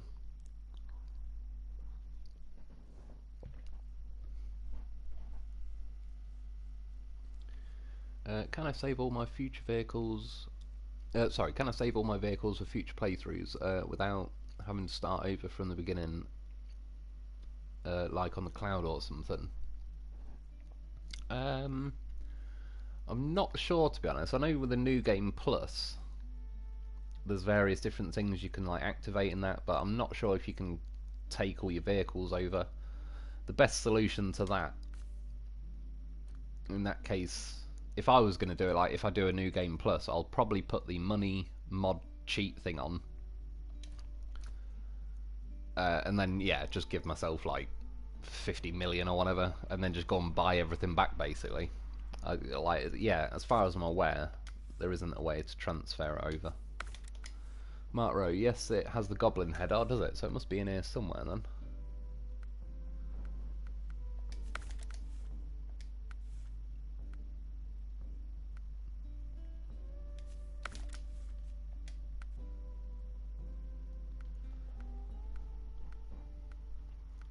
Dragon Slayer 72. Use your compass.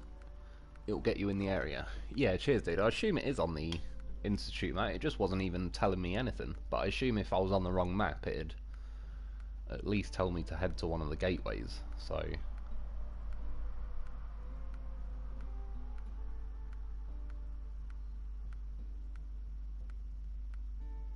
saying that, actually, hope this can sort of just put chain on. Hopefully this can have the seismic vibrator module thing. I'll just go and check quickly.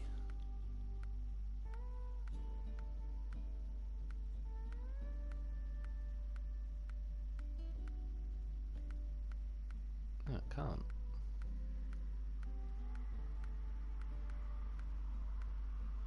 Well, I'll still build it anyway, but I'll have to go and pick another vehicle. Can always take this out for a little blast afterwards. It's a bit of an odd one, to be fair, that seismic vibrator module thing.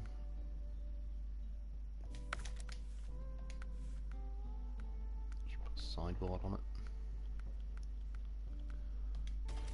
Ooh.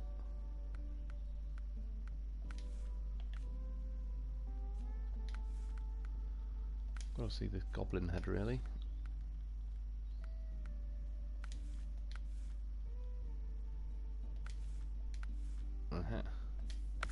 It's worth it, just for that. I assume that if you go front bumper here, they're going to remove it. Still, it's pretty cool. Can't remember what colour the vehicle was in the... Yeah, it's the film Maximum Overdrive. I'm sure I've got it in my watch list of films that when it comes around on Amazon. I'll do. Yeah, I'm gonna have to pick another vehicle anyway because I need one with seismic vibrator module thing.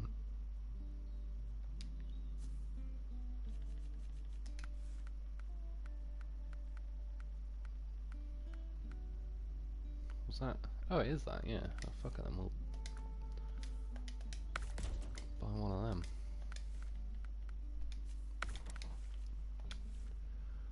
One thing I wish this game had was a mini-map and compass. Yeah, true. If it had the option, I wouldn't say no to it. Mini-map would be nice, just, if nothing else, even when you've drawn like the waypoints along the roads, just so you could see on the mini-map kind of 5 seconds before you get to somewhere that you're going to turn left or right, that you can kind of see it coming up.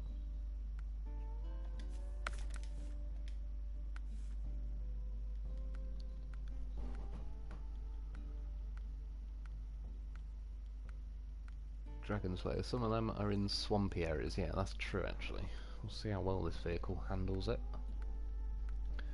If not, I might have to come back and get the I don't know, I've got the AGL Zix 605, I think it's called like the 606.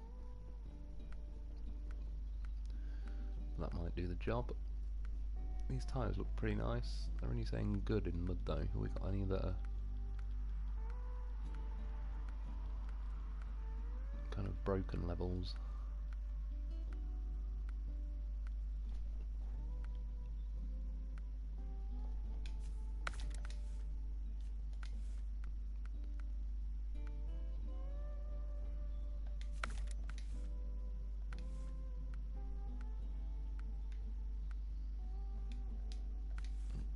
Hopefully we don't get any swampy areas that are too deep.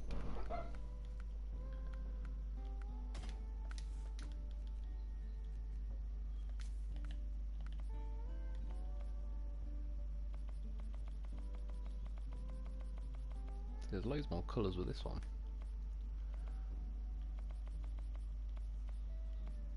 So that's quite nice.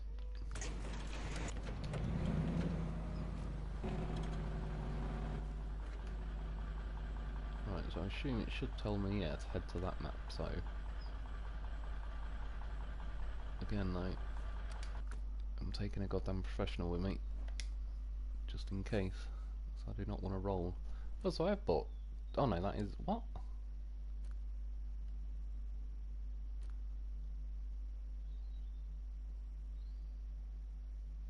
Aye, fuck knows. I'm sure there's only one showing up, but I've obviously got one already driving around.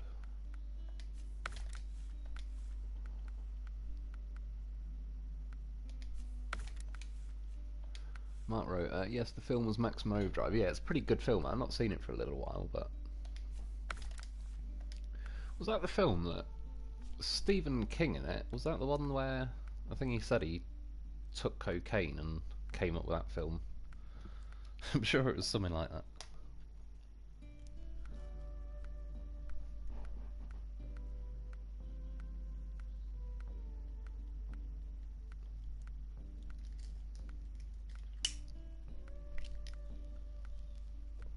It's definitely a good film. I like, what's it called as well? Christine, with the Plymouth Fury or whatever it is.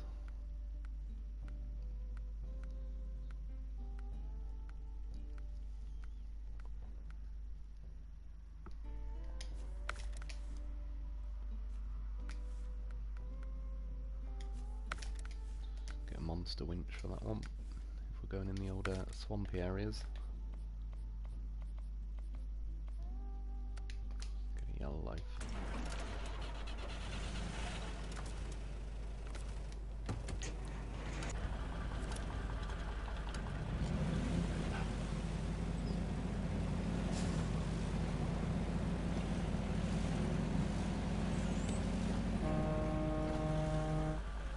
Good horn, let's just change it back to daytime. Dragon Slayer, AC/DC did most of the soundtrack for that movie. Oh, did they? Yeah, I never knew that. Pretty good band, AC/DC. Easily got to be one of the top all-timers.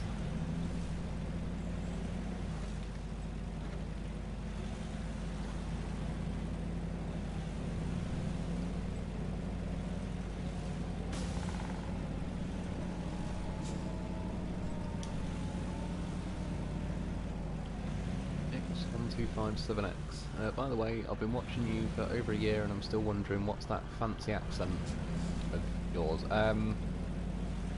Well, I sort of grew up in the Midlands, so I used to have what I think would sound, I certainly wouldn't say like a posh sounding voice, but when I moved from the Midlands up to East Yorkshire,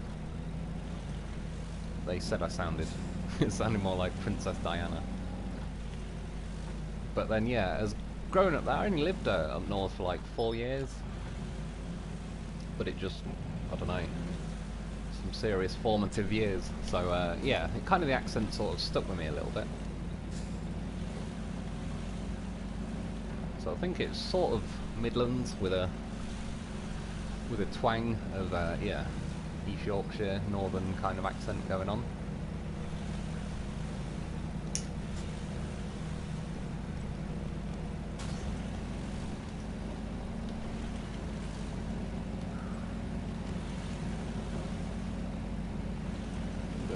Oh yeah, Institute map, yeah, all good.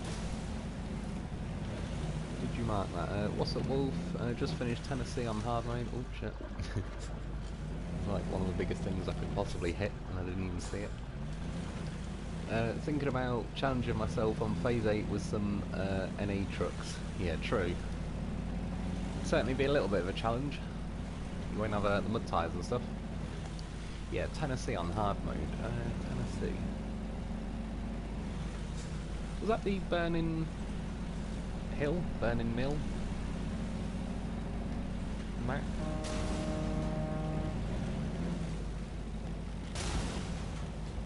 Getting smashed to pieces.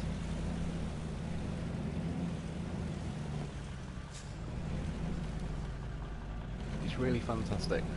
Is that, oh, my accent? Yeah, I appreciate it, dude. It's one of them where I don't mind my accent, but I'm just aware that it's got a bit of a northern twang to it, even though, yeah, relatively speaking, like I'm, what, 34 years old, and I only spent about 4 or 5 years up there. But it was from the ages of like 12 to 17 pretty much, so again, the old formative years.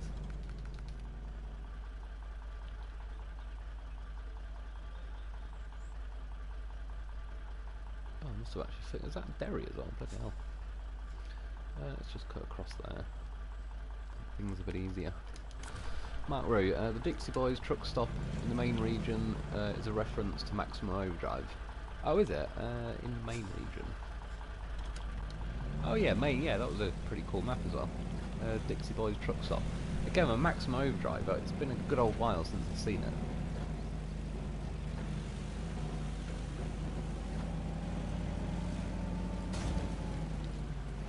I don't know. I watched some of anyway the other day. Gremlins. I don't know why. I just kind of got distracted doing other stuff, so I sort of didn't really watch the ending. But yeah, that's a good old film, good old classic.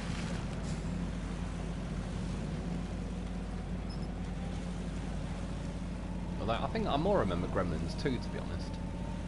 I know it was a bit more of like a wacky comedy sort of Gremlins over like a horror style. But yeah, good old Gizmo. Yes, that's the burning children map. Is that autocorrect or?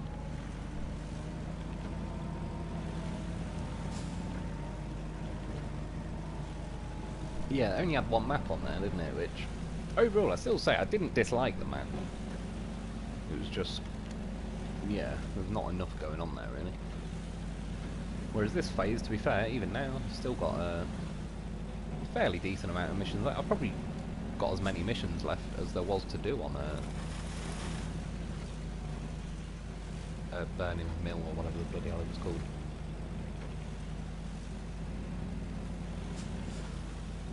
The name was a lie, Burning Mill did not have a Burning Mill. It's true, it was a bit of a disappointment. Could have at least given us one to set a light to. That's why I keep thinking, I think every now and then Burning Hill, because it was basically a big hill. But again, Trade Descriptions Act, it wasn't burning.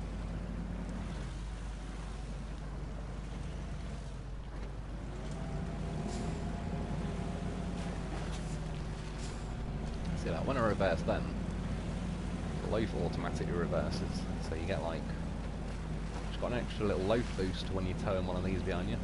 If it gets stuck in the mud, it'll start pushing, and if you reverse, it gives you an extra tug. See, get caught, he just nudges you and you keep going. Brandon, anyone else getting a random popping noise? I'm not sure, I haven't, but I never know. I always worry about my headset. Oh, right, nothing here, Brandon. Yeah, I wonder what that could be. Like I say, my headset makes me a bit nervous because every now and then it decides to start doing like a crackly noise. To treat it like a little baby every time I take my headset off. Like gently lay it down on the other sofa, where I'm not going to touch the wires or anything, because, yeah.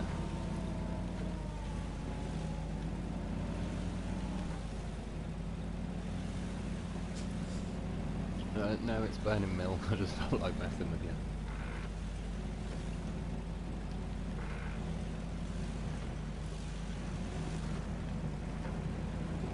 Bit of high gear going. You can. Scotty, okay, I'm going to watch a movie and go to bed. You have a great night. Love your videos. Keep up the great work. I appreciate it, dude. Yeah, cheers for popping in and enjoy whatever film you decide to put on.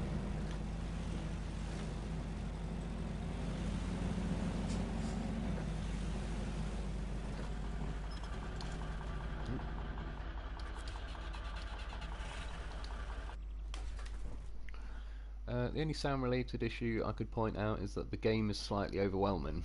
I'll try and move the mic a little bit nearer, see if that helps. For some reason, the volume settings are like way different on doing a live stream compared to making a video.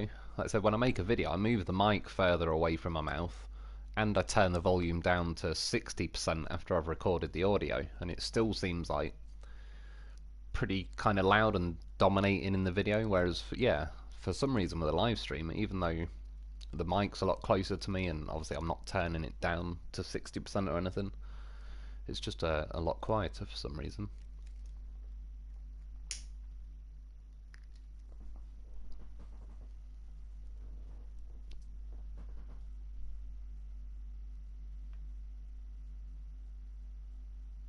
But yeah, hopefully that helps. We'll see in a sec. Obviously there's no game volume at the minute to compare it to.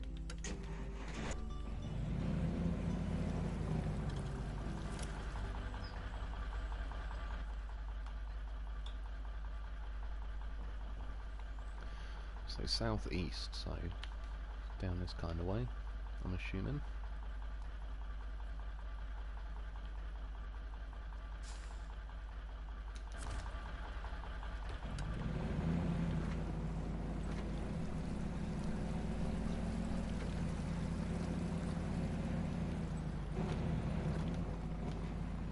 Brandon, there it is.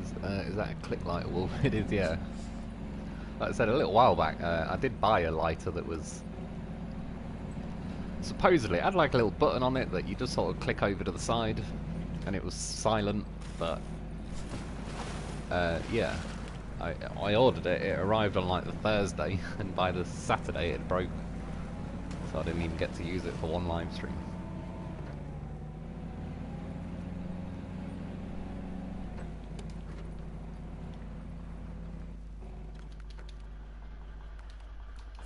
The little gore before it was a scout. Oh, sorry, jumped a bit there. Hang on. On phase 8, I love the Tatran, but I've been using it a ton, and it kind of makes the game too easy. Yeah, true. I do like the Tatran. It definitely is sort of beast mode for certain sections.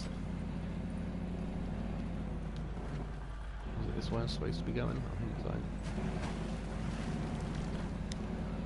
Little skull. I can clearly hear that diesel power. Yeah, this has actually got a really nice sound to it. It's kind of about the right level as well. It's kind of, you can hear it and it's nice, but it's not to the point where it starts doing your head in after a little while.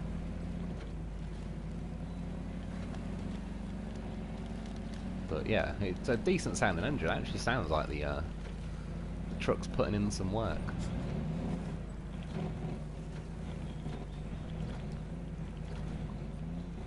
Lol, that's funny. Thought I was going crazy. No, it's me. Me with a clicky lighter. Right, so I probably should have gone around the edge, but we'll see how well. I know this swamp section was a bit OP when I originally explored this map. But hopefully, as this is a mod, hopefully low range with the diffs on. Uh-oh. That's not a good start. Was it a tree stump or just generally getting bogged down? I might have to start heading over to the edge of the map because I don't really want to go this slow for the whole way. Have you found random people on the maps? So far I've found a total of 3 people. I don't believe so, no. I never even got to find that Bigfoot in the end that was on... Was it Wisconsin, the Phase 3 maps?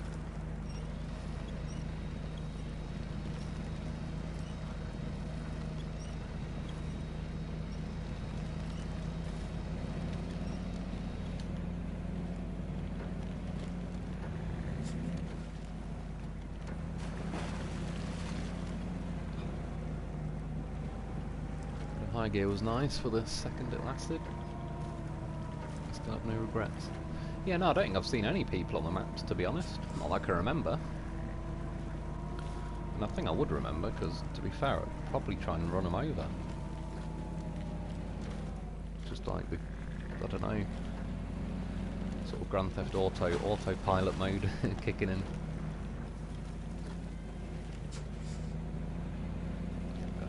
See the fucking amount of tree stumps up there from over here. No, just bought the P112, sorry, the P12, had the game for a couple of days, saw your P12 vid from a few years ago, and you were live, so I decided to pop in. Yeah, I appreciate it, dude. The P12, overall,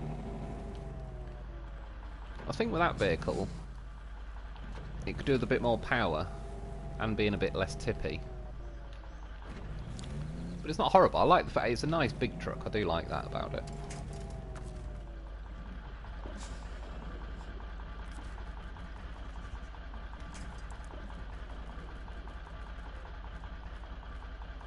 I'm better off going to the swampy section.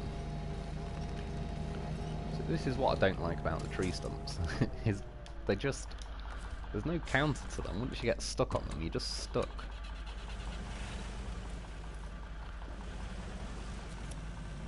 I don't even think this will do a lot once you're hooked on it. You need to pull from an angle, really. I don't even know which one I got stuck on, but you have to kind of lever the truck over to the side. Let's try it off that tree stump. See if we're going to rip that out the floor, which I would consider a win anyway.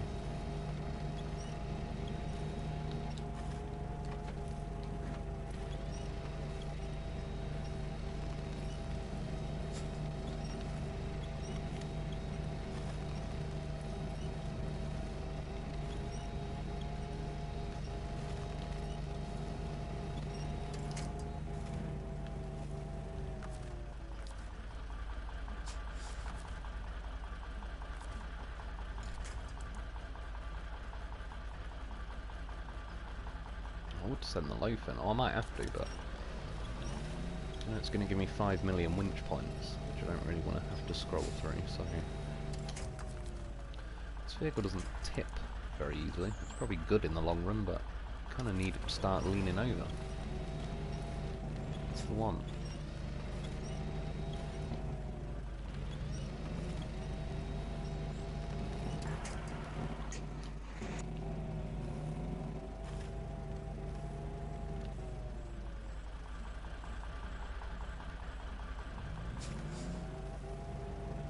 It's just that one on the front bumper.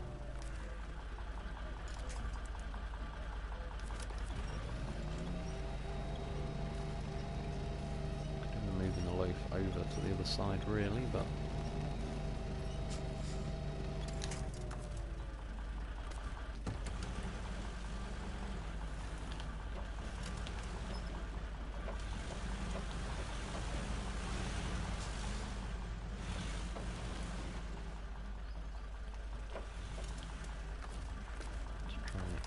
wedged him pretty good. Oh, it's not too bad with the winch points.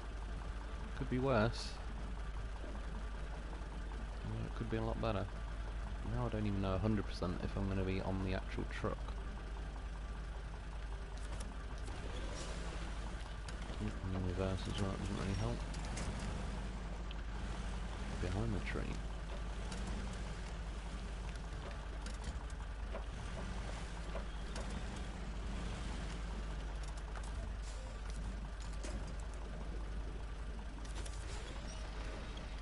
Just snap the tree out.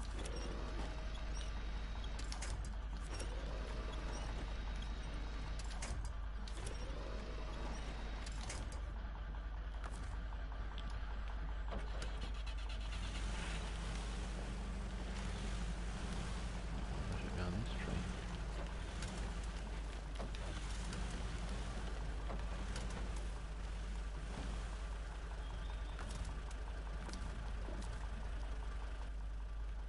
Yeah, this is definitely why I don't like tree stumps. They're just annoying. There's one on the Crossroads map. What's that? Sorry, is that the people?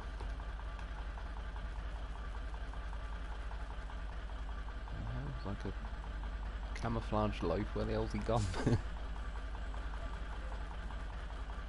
I was saying that, I bet this thing can't even reach the winch point.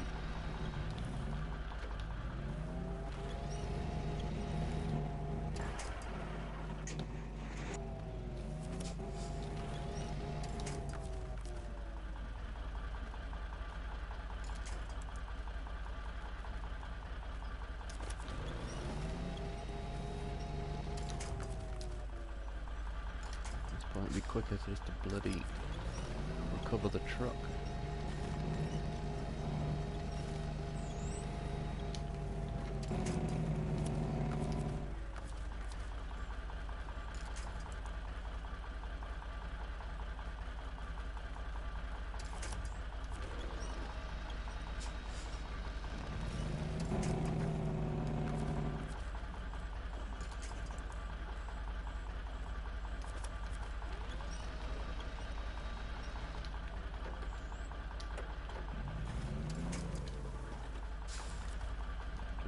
ripping these trees out of the ground.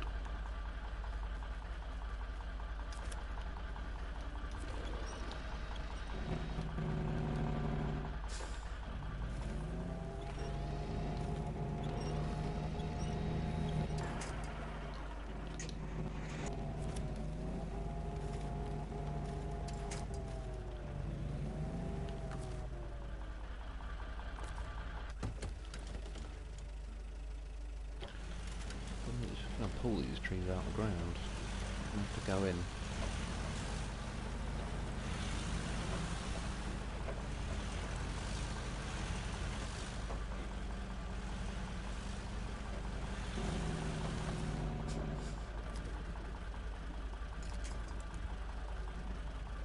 Oh my. A lot of winch points.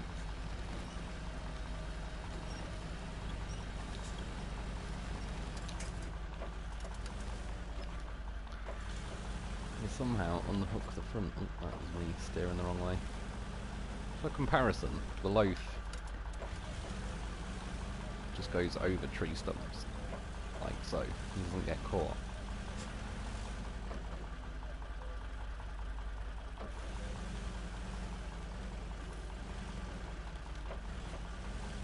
Just going to drive up it.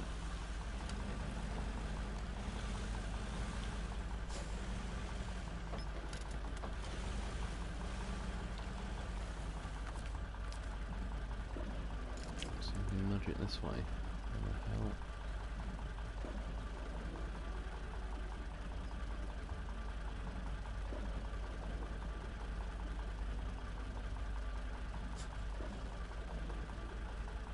Is that a tree?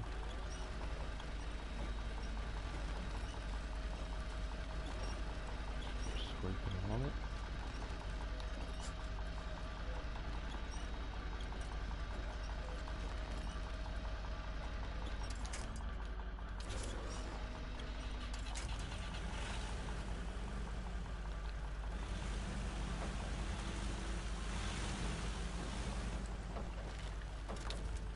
Go down there more, but again, I don't want to keep scrolling through that many winch points. They should add a truck or like a bulldozer where you can just erase mud and small obstacles. Yeah, I must admit it'd be pretty cool. Biggest on my list would be just full on removing tree stumps.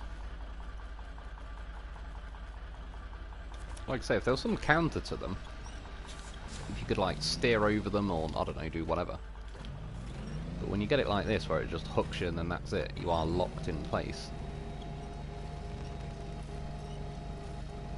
Like, it's just not only annoying, but there's no rescue option really. Or no like official rescue option. You can do like, I'm just essentially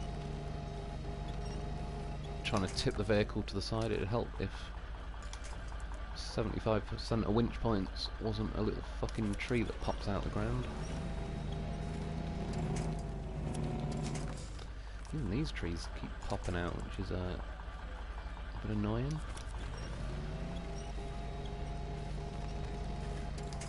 For the love of God, game, give me a proper fucking tree.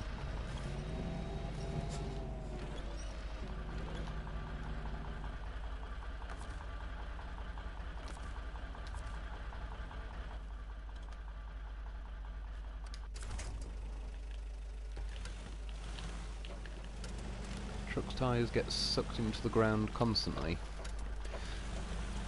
In this, yeah, they do tend to, especially if you sit still for a while.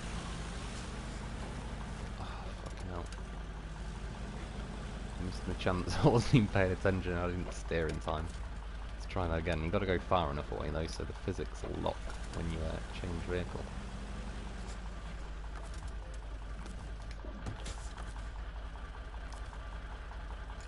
Again, it would have been quicker in the long run, really, just to recover it.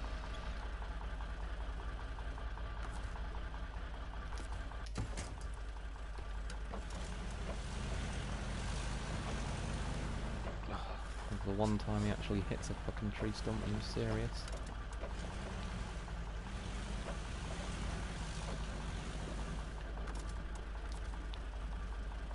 That's what we needed, though. Oh, for fuck's sake. So I wouldn't mind if all of these were actual viable winch points, but you know damn well, yeah, they're just going to be shrubs that pop out of the ground.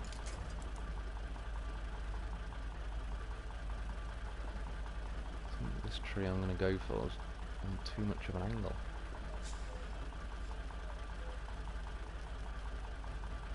That one.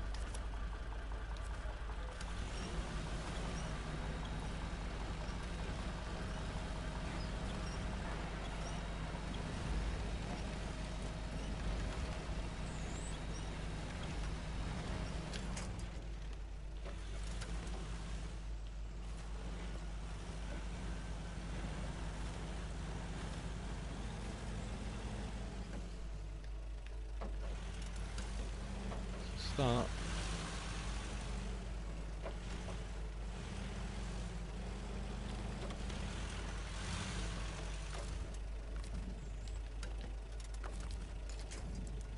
Yes, it's more like it, life.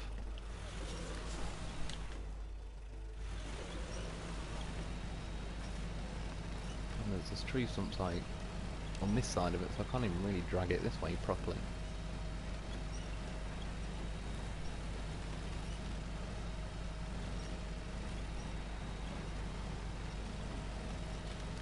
Sort of need to go back down that way a bit, really. Let's see though what. Right, well, we've got that off my front bumper. Just not tipping enough to start.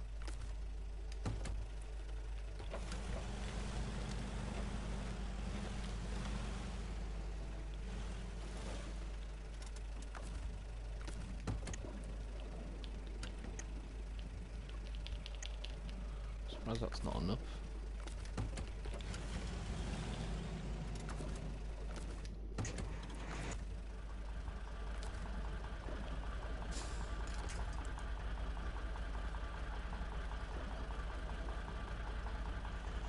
Are they tree stumps?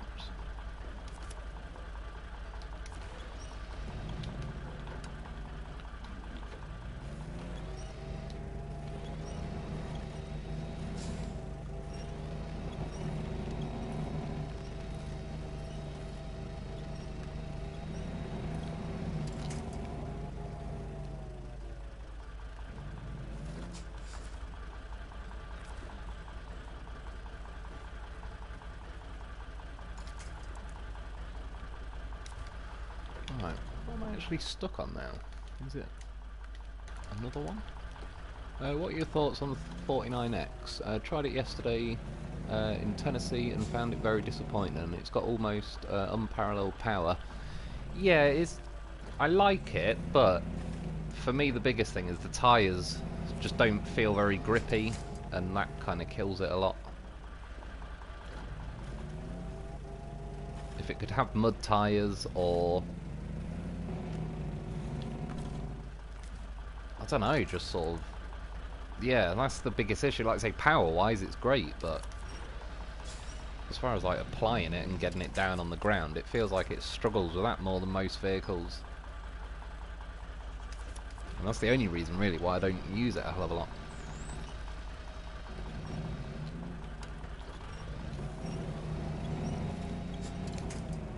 Right.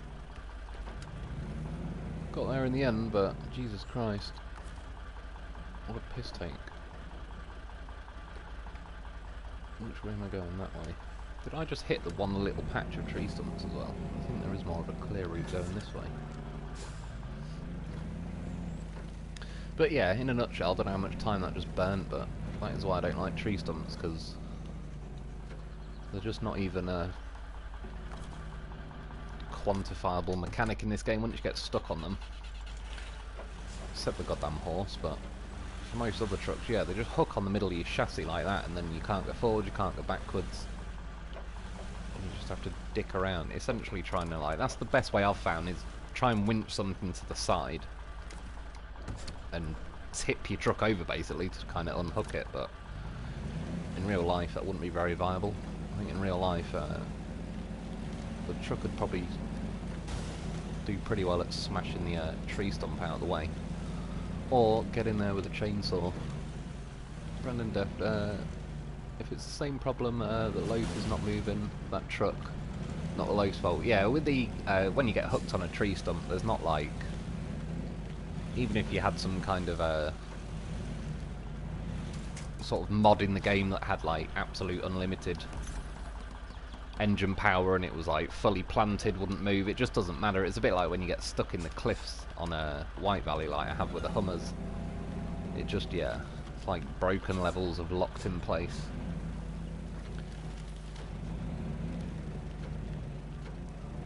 Definitely sort of just kills the fun a bit, because there isn't really any way to compete against the tree stumps. They're just, once you're stuck on them, it's like, oh great. Like say, strictly speaking, I'd have been better off to recover really, but then because this map's not got garage, I'd have to upload back to Heartlands or something.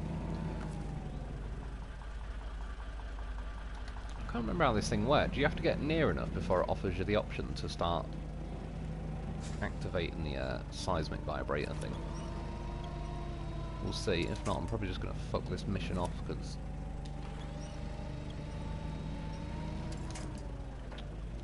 yeah, I don't know, I don't really want to just aimlessly drive around waiting for it to tell me I can activate it.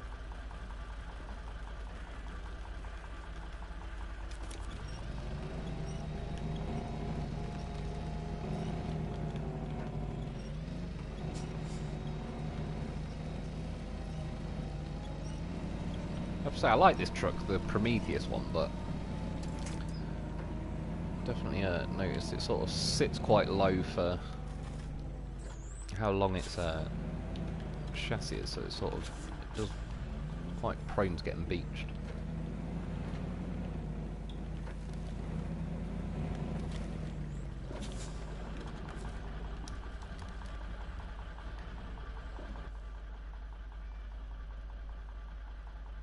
I'll drive down here a bit more, but if not, I'm just going to fuck this mission off, because yeah,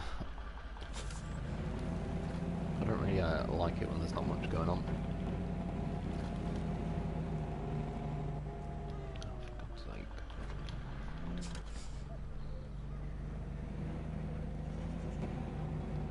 Do you know what? Just out of curiosity, can I rip that tree out of the ground? Do you know what? I'm just going to fuck it off. Too many winch points to scroll through.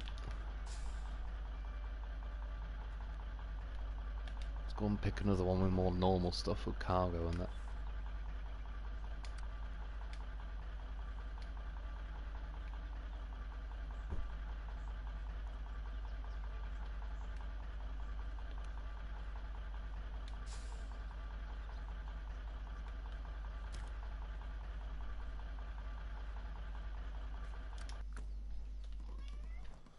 Right, not her. Old cat's turned up.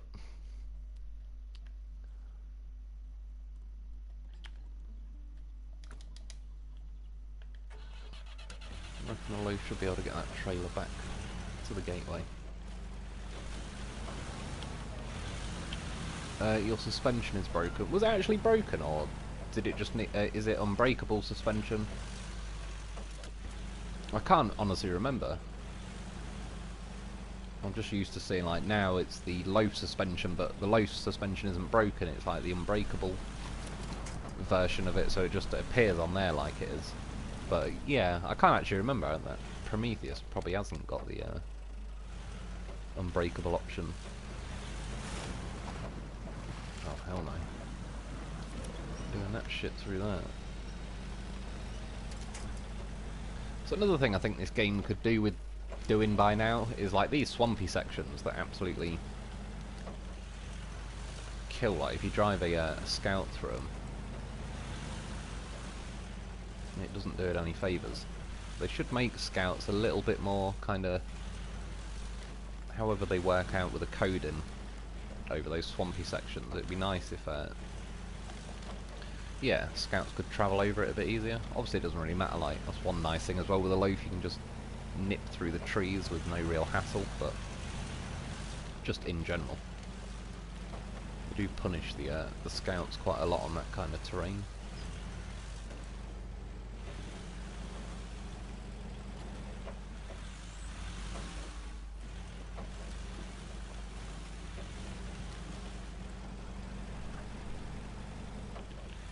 That thing is so weird, it sounds like a club and a twin stair, but like Taz when it's in reverse. The thing's got multiple personalities. True, again, it has got quite a nice engine sound, but it wasn't so much the truck, although like the tree stumps are a bit of a pain in the ass, just the mission in general. I remember with that seismic vibrator module, haven't you just got to drive around until it knows it's in the right area? But yeah, if it was just that one area I had to scan, I'd probably do it, but yeah, especially on a live stream, I don't really want to just kind of drive into those trees and then reverse back out, and then it's like, oh, I'll drive over here and just kind of waiting for the game to give me some kind of indication I'm in the right area. I think that's one I'll be best to do kind of on a video, and then I can just edit out all the crap bits.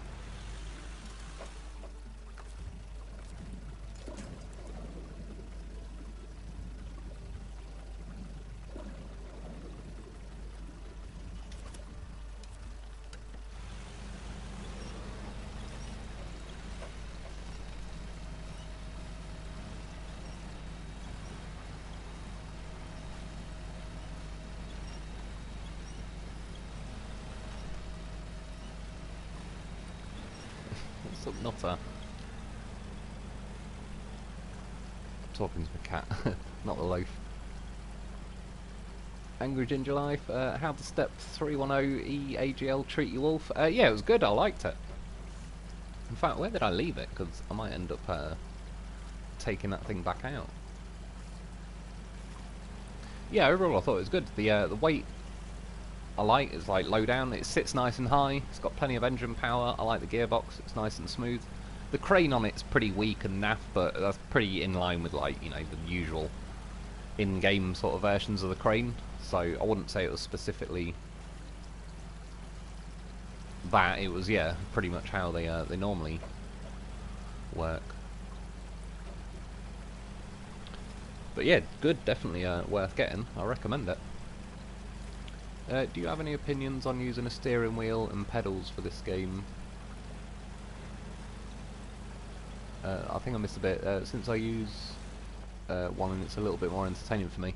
To be honest, I don't, because I've not used a steering wheel and pedals on this game. I imagine it'd be pretty cool though to mess around with it. I just haven't got a steering wheel and pedals to test it on. But yeah, I should imagine it's pretty cool. It kind of suit the game pretty well, I suppose.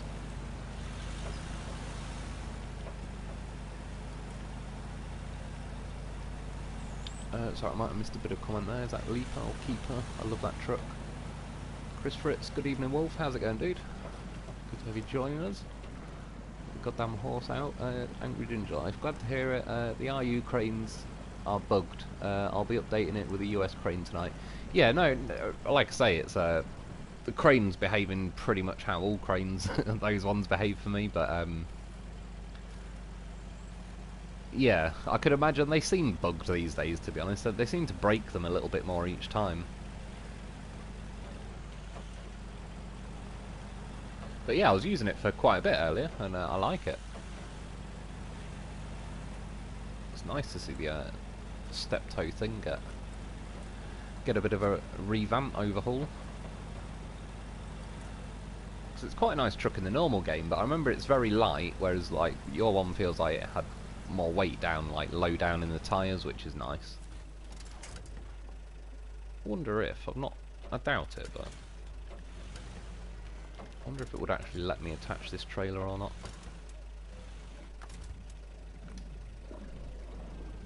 Too far away. It didn't say no.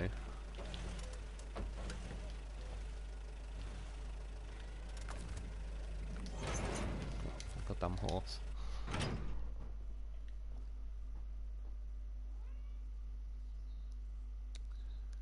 Chris Fritz, does sod it mean screw it or fuck it? Kind of a bit of both. Sod it. Yeah, bit of everything. In context. Could be a good thing, could be a bad thing.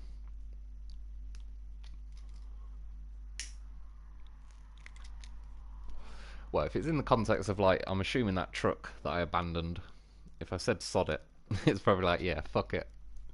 That's done. But then you could also, I don't know, if you were worried of jumping off a cliff into water, and then you were just like, well, sod it, I'm going for it. Could also be in that context. I'll watch the replay for sure. Is that, yeah, with the step-toe thing? Mr. Kitten, good night, Wolf. Catch you in the next stream. I appreciate it, dude. Cheers for popping in. And yeah, enjoy the rest of your night. I think I'm not going to be going too much longer myself.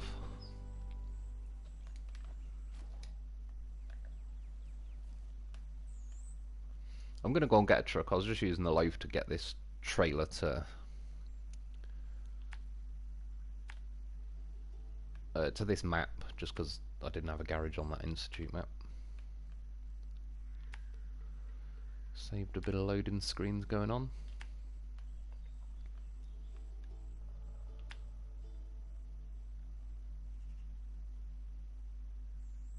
Ain't a garage. Did I get that other truck out, or...?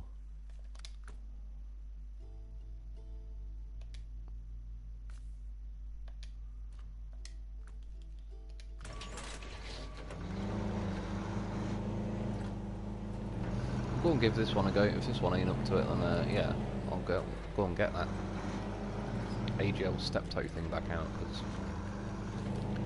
that was handling its business.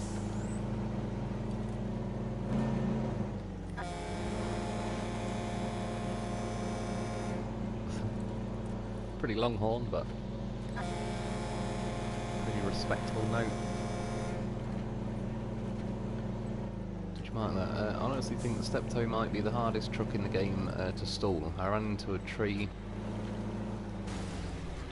in 8th gear in high range, and all it did was wheel spin. Yeah, true. I think that is one of the vehicles that's pretty forgiving as far as stalling and that goes.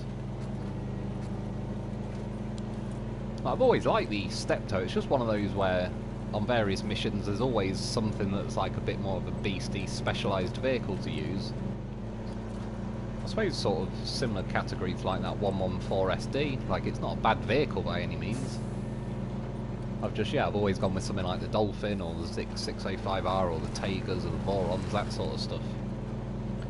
But yeah, even when I did the review on the step-toe thing, it was yeah, it's a pretty good vehicle, especially like because it's one of the smaller vehicles in the game, but like the power on it's still decent enough and all sorts. Just turning midnight where I am. What is it here?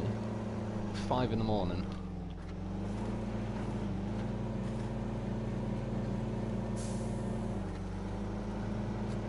This truck feels alright as well, to be fair. It's definitely like not OP or anything, but it's got enough power that it's manageable. Oh yeah, I probably want to be more heading towards the blue square, not the yellow one. That tree.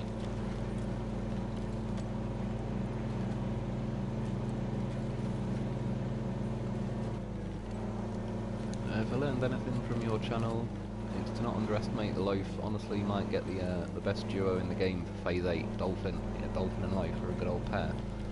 The loaf is definitely, that's one thing I've always liked about it. It's way more capable than it should be, especially when scaled up to like other things in this game. The fact that it's like an 11 grand van or whatever when you originally buy it. Yeah, and it was wiping the floor with the vehicles that were costing a hell of a lot more than that. And it's just one of them. I've used it for all kinds of things, and again, touch wood, but still got its 100% rescue record. So yeah, it's never really tapped out of what I've needed it to do.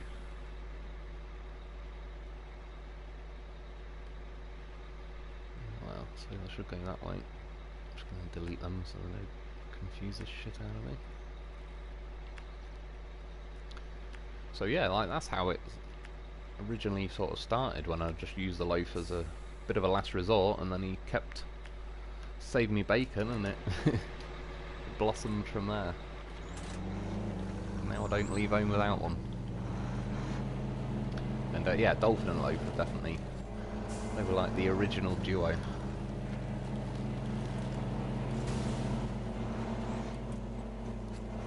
And I suppose part of what I kept taking the loaf with the dolphin mainly for was because the fuel tank on the dolphin's like relatively small, so it was working out nicely for spare fuel. But then there was the repairs and all the rest of it, and yeah, just every time I rolled it saved me bacon, and it's been good. There's one good thing like that they're doing a third season. I suppose if they did a SnowRunner 2, I don't know if they'll add a loaf, so at least I know I've got another year of loaf action.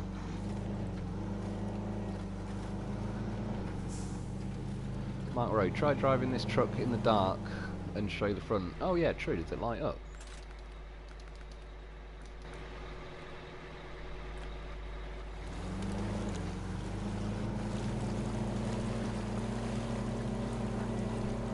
Doesn't fully light up, but with the lights and that, it looks pretty cool.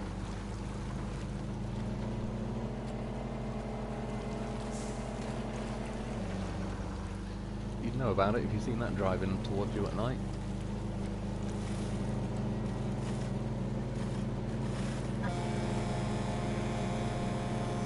It's got a good horn on it as well. Is that like the horn from the actual film, maybe? It seems like a custom noise. That was my bad, I completely let go of the throttle for a little bit there.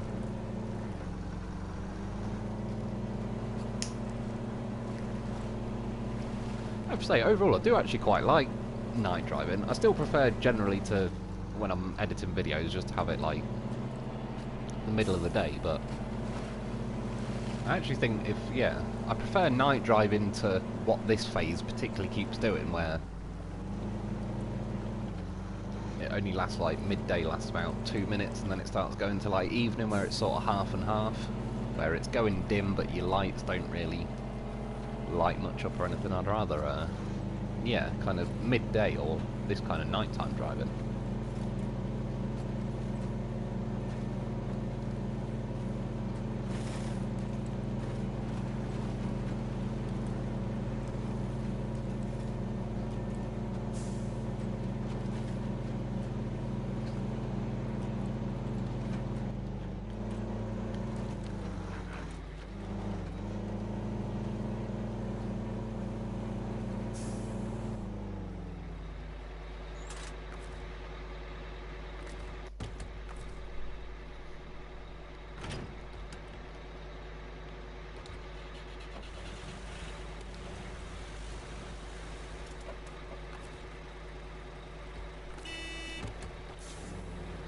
Victory on.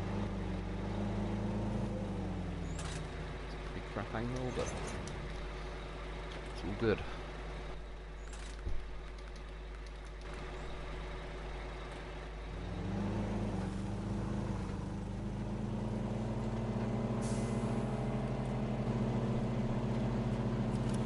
This is another one that's got quite a noticeable engine noise, really.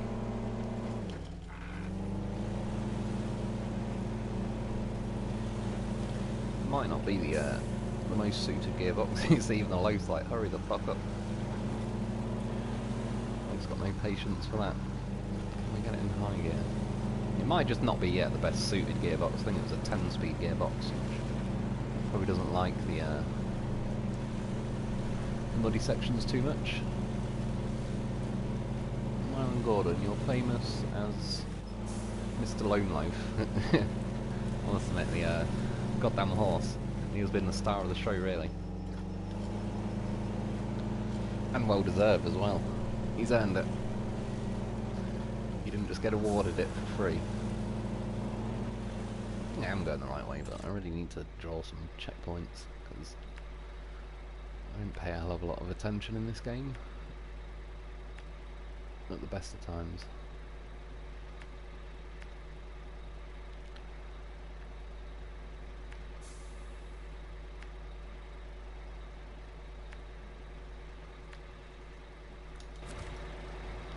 Probably get this mission done, and yeah, maybe could go out for a little blast in that AGL 310 step thing, step toe, whatever it is. The eye should be glowing red. Maybe it's not updated yet. Let's give it another go. Oh shit, I just, like autopilot, put it back to midday.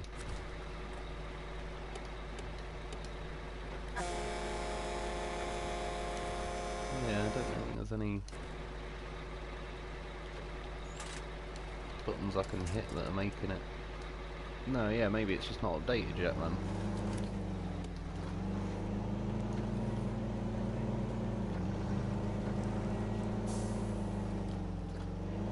It's close, it wants to get in high gear. Well, it's gonna, whether it wants to or not.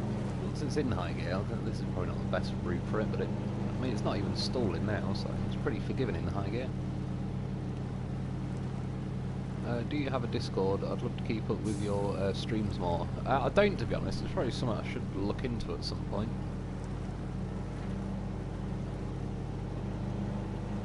I think normally, well, the streams I do every week at the same time, so that's sort of the best way to help know like when they're going to be before, because I do a notification on YouTube, but I think YouTube doesn't send it to everyone, and yeah, they're just pretty slack on notifications for some reason.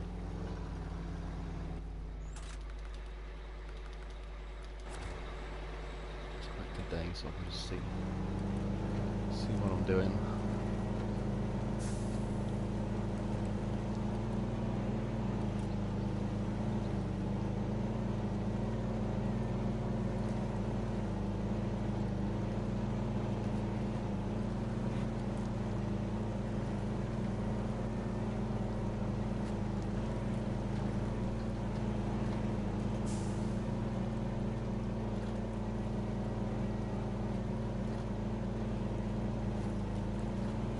Remember, this section's like a bit awkward at the best of times, so probably going to be a bit slower, but use that grass, get up into high gear. Can it maintain it? What I'll do, I hate this section. Too many things to catch on. Well, this has sailed over that first log in the way pretty well. Went better than expected. Still got a horse with us, we have. It's all going well. Chris Fritz, I've played this game for nearly 3 years now, and it's still great watching you and the horse. I appreciate it, dude. Yeah, it's crazy how like it has been nearly 3 years, hasn't it? It feels like it's gone a lot quicker than that.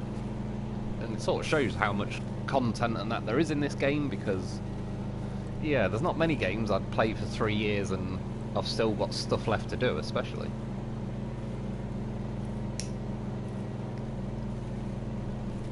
Even like games like Grand Theft Auto, I've certainly played them for quite a while, and I've started new games on them various times, from like when I had it on the PS3, and then I borrowed my brother's PS4 and so on. But yeah, even that, like, I was well out of stuff to do before 3 years. Funny enough, probably the only other game I spent a long time on was that Elder Scrolls Oblivion, and as I've said before, I was doing the main missions. I believe I completed just about every mission in the end, but was just on a looting mission, just robbing everybody blind. Just going from town to town, clearing everyone out.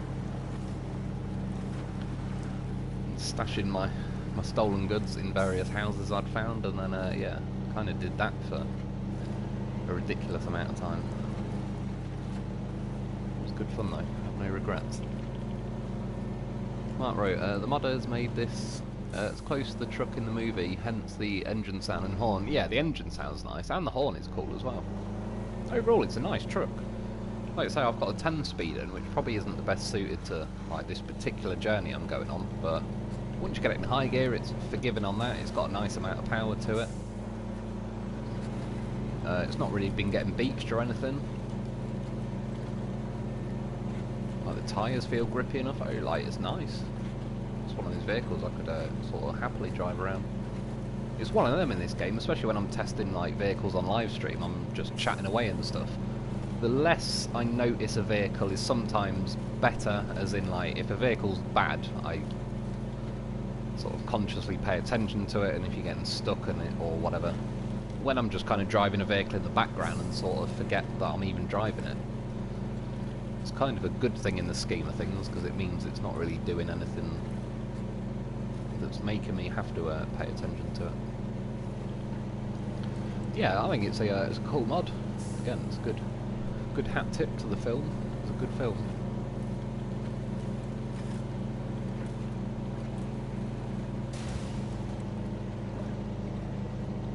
So even now, like, it's close to stopping, but it's not kicking me out of high gear or anything, which I like that in trucks.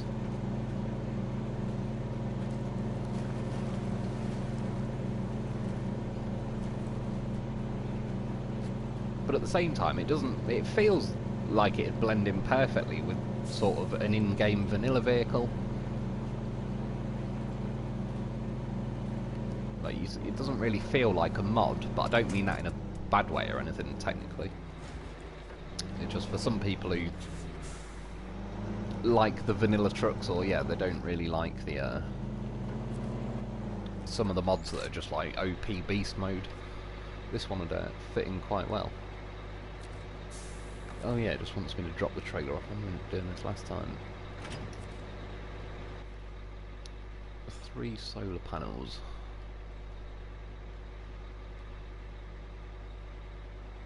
Well, I'm only going to be able to get 2. What else we got around there?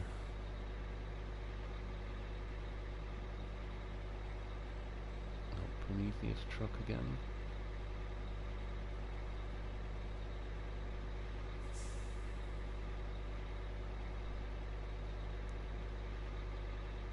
I can't remember, where did I leave that step vehicle?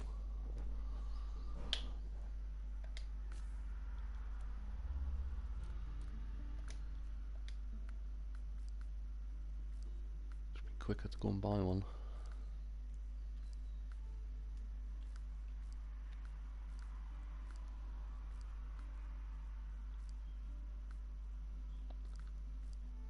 There it is. Well, to be fair, I probably should have left those tyres on originally, because they look pretty good, and they sit twice as wide.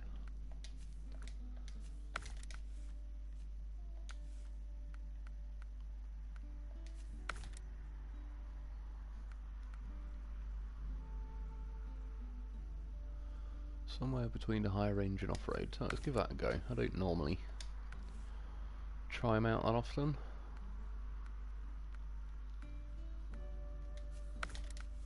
Right, tyres are as leave as they are.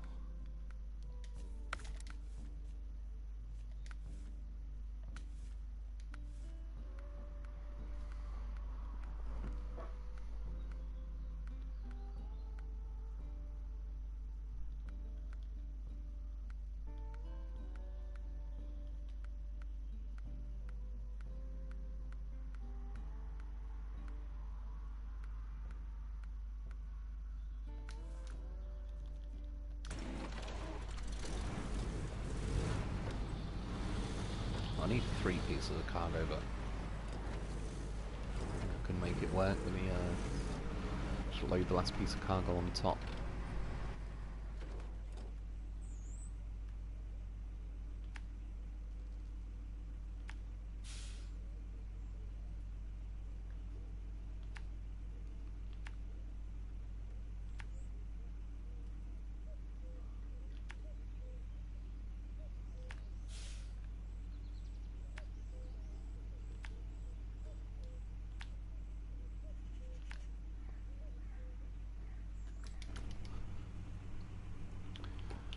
So, game mode, I'm going to try New Game Plus and see how much I can play like you. There will be at least 1 Jeff special per day. Always got to get a Jeff special in there. Ooh. Smashed into the, I think that's Fox's Commando 700. Nice bit of drift on the go with this as well.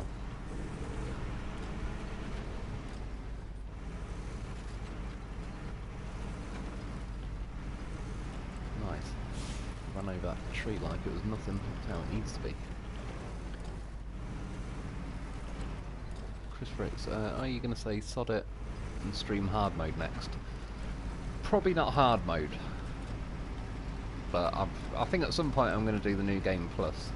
As I've said, with hard mode, it's just a list of restrictions that It's kind of like extra hoops I'm gonna have to jump through, like if I'm preparing to like make a video and that. Yeah, I can just I know I'll probably end up doing if I went on hard mode is putting the money mod cheat on, if it's possible at least, and just having loads of money and kind of getting around that problem that way. But yeah, just stuff like not being able to change the time of day and that. It's nice just to be able to have those options, so when I'm making a video I can like start the video at sort of midday and it's all nice and bright and all the rest of it. I think what I'd end up doing if I was on hard mode is like I'd just sort of sit the remote down for 10-15 minutes and let the time go back round to midday and all that sort of stuff. It'd just be extra, yeah, extra things that... Hey, that was a good drift.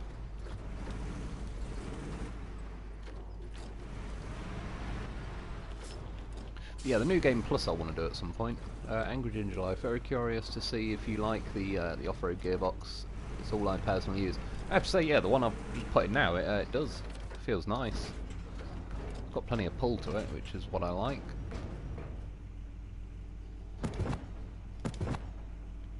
Can I manually? Yeah, good.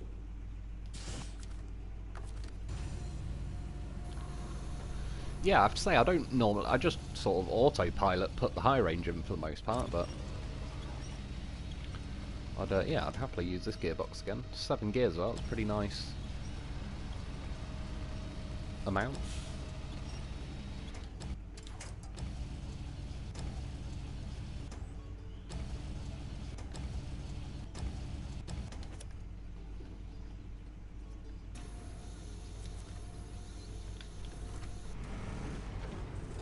I've almost finished hard mode with all vanilla trucks. It's really not so bad, especially with how much game time you have. You know the map. Yeah, true, it definitely helped the fact that I've already had like a run through this game.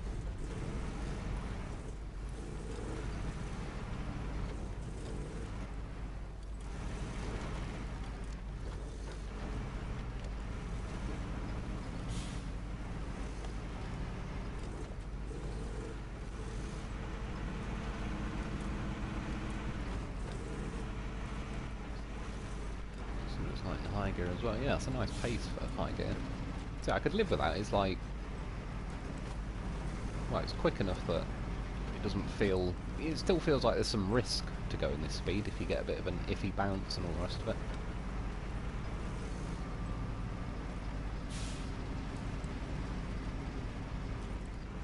But without, like, yeah, being crazy mode or anything as well.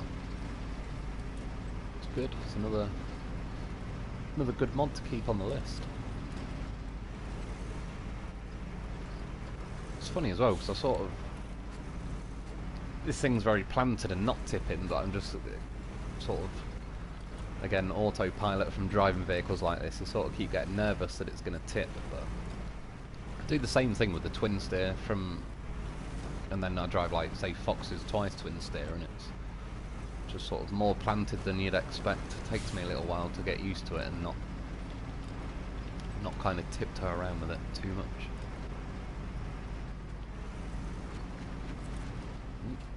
A bit keen. I'm going to try and nudge it over a little bit. I don't think I'll completely roll it. Oh well, make way.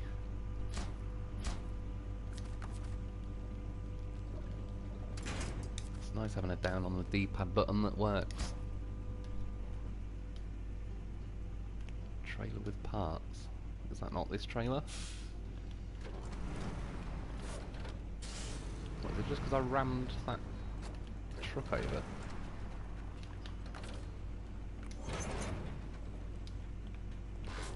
Or has it got to touch the box? Yeah, it's pretty bad. Oh yeah, shit, I wanted to do that last time. Park a loaf where it's building those solar panels just to see what would happen. I guess I missed my chance on that one. Just to see if it had, like, phased through the loaf or if the game would freak out, but so be it, I forgot.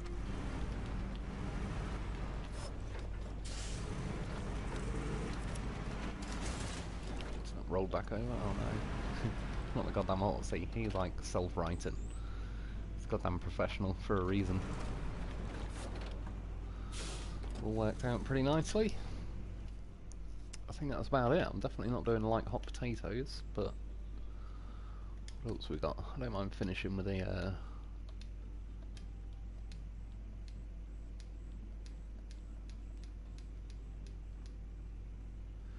bit of a random one, but it's gone.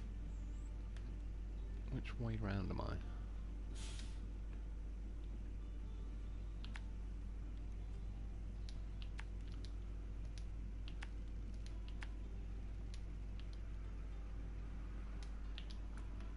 Son of a bitch, I'm just going to recover to the garage.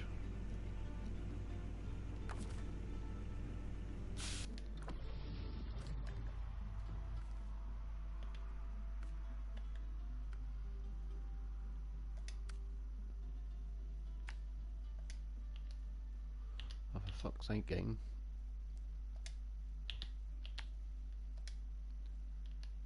No.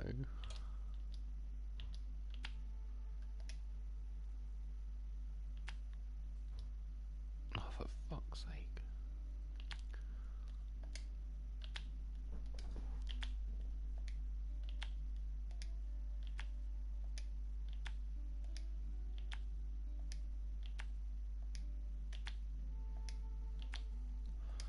Bit of a random one.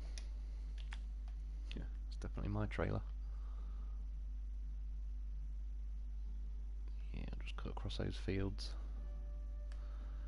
In fact, I'm going to try it with both vehicles.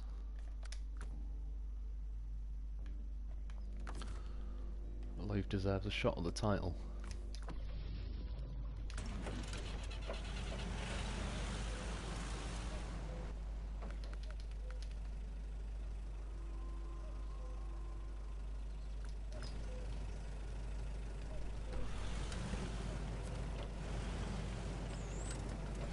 Space loaf. Always room for a space loaf. I never did get to launch him on that rocket. On what phase was that? Was that, yeah, the Amor region thing? Whatever it's called.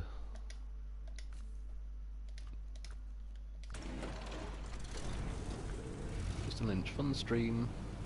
I'm heading Wolf. See you guys. Yeah, I appreciate it, dude. Cheers for popping in and enjoy the rest of your evening. So I'm pretty much done. Just going to do a quick lap on this. Look, self-driving life. Basically invented. Tesla life. I was thinking about that guy the other day that drove his Tesla off the cliffs somewhere. Well, I think he's been done now, hasn't he, for attempted murder. Like, I think he tried to wipe his family out. It's not like ha-ha funny, but when it first come up on the news, I don't know, for some reason I kind of thought something seemed a bit off about it. But to be fair, it's kind of good advertising for the Tesla, because I believe all 4 of them lived. It was a pretty hefty drop.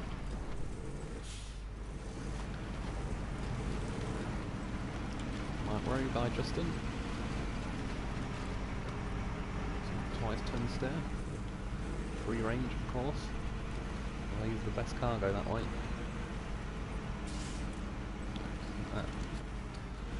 Any bail?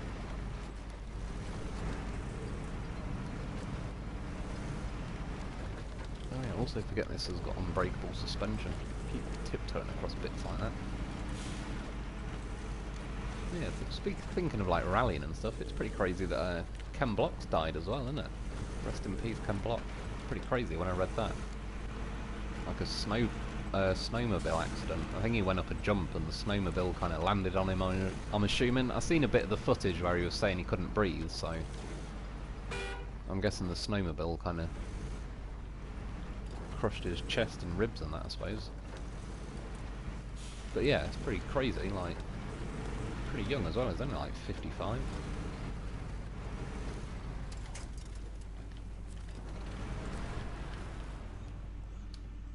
Alright, both get a run.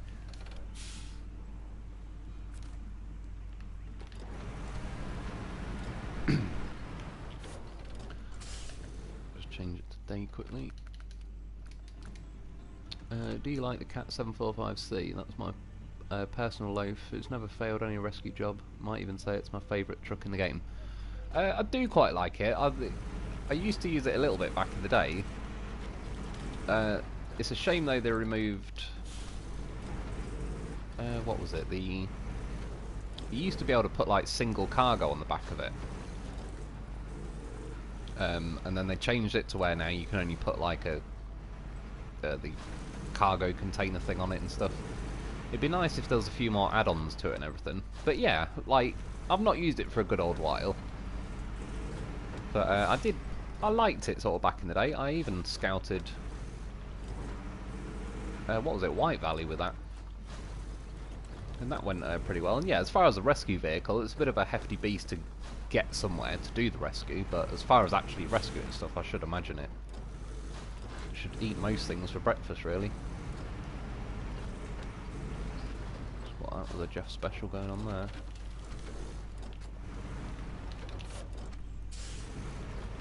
It's a bit of an odd, twisty thing, like I assume, yeah, we're running over all the scarecrows.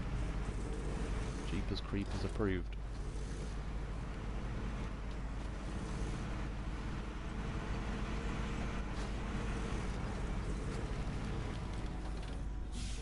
Minute 12.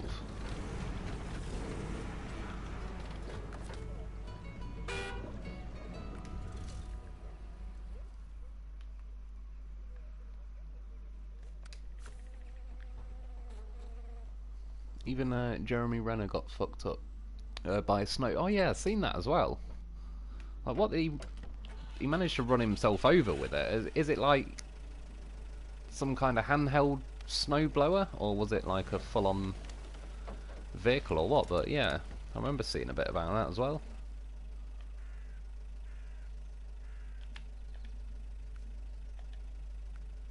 It seemed for a little while like it was sort of saying ain't gonna let me see the other checkpoints. I might have to restart the mission, but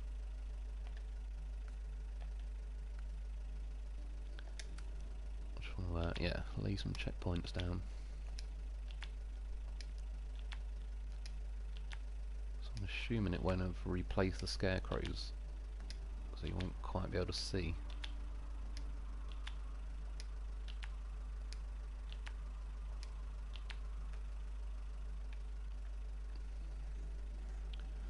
I was just saying, no, it doesn't. If it made the shape of something, they could have made like a scarecrow stickman shape.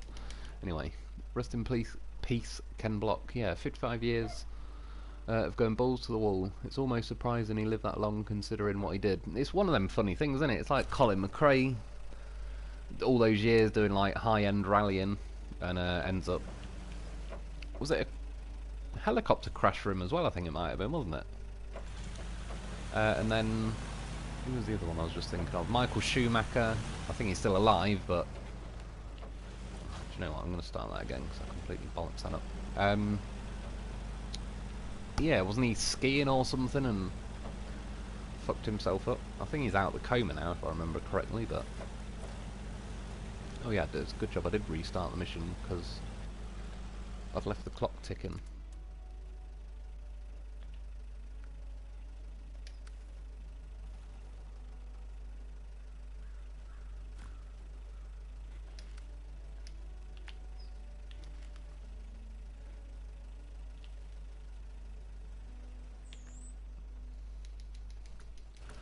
So yeah, it wouldn't have been a very good run anyway.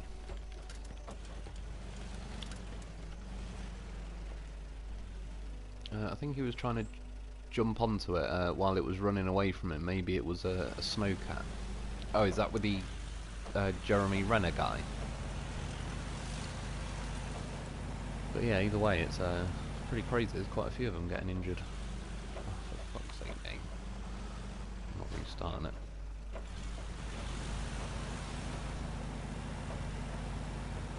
Nice if the squares were a little bit bigger, or again, at least when you had a scarecrow popping out, you could see the point you were going to hit.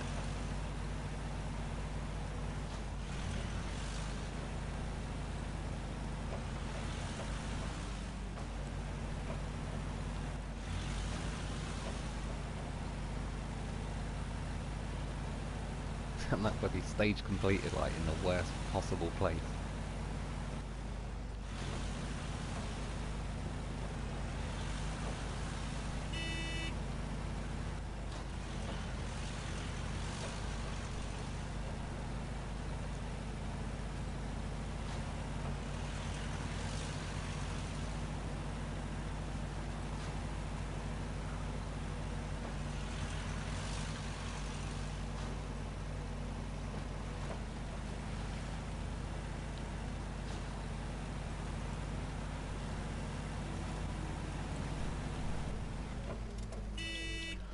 Was it 114? What did I get last time? Was it 112? I reckon if I didn't miss that first point, could have got it a bit quicker. But anyway, probably call it a day there. Yeah, we'll recover Loaf this time. Won't let him be a free range one. Zeus, not a snowblower. Again, I can't even bloody talk at the minute. So what was it? An actual like proper?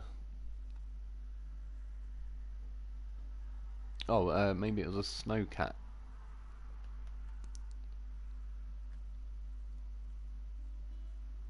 Where the hell was I just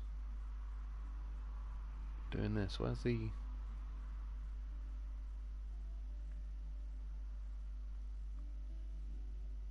aim to miss bit? Oh, up here. I was going to say, where the hell's the AGL step thing gone?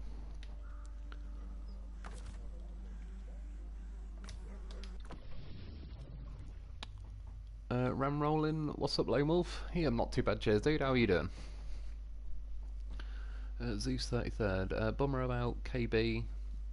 I ride my dirt bike like an asshole. I'm surprised I haven't killed myself yet. The adrenaline is a hell of a drug. Yeah, that's the thing. I like to say, it's one of them, innit? Some people do risky stuff all their life, and then like, I know there is obviously clearly some risk involved with snowmobiling, whatever the hell they call it, but yeah, he's certainly done a lot more dangerous stuff in his life, so you just never know. At least he went out doing what he liked, though, or to a degree. He's obviously, like you say, living balls to the walls. Yeah, but still, just pretty crazy when I seen it. It's like, fucking hell. Known a lot of his stuff. He was the guy who co-founded DC Shoes as well, weren't he? And just for the hell of it, I'll go and recover that other... this one, Mo's Special.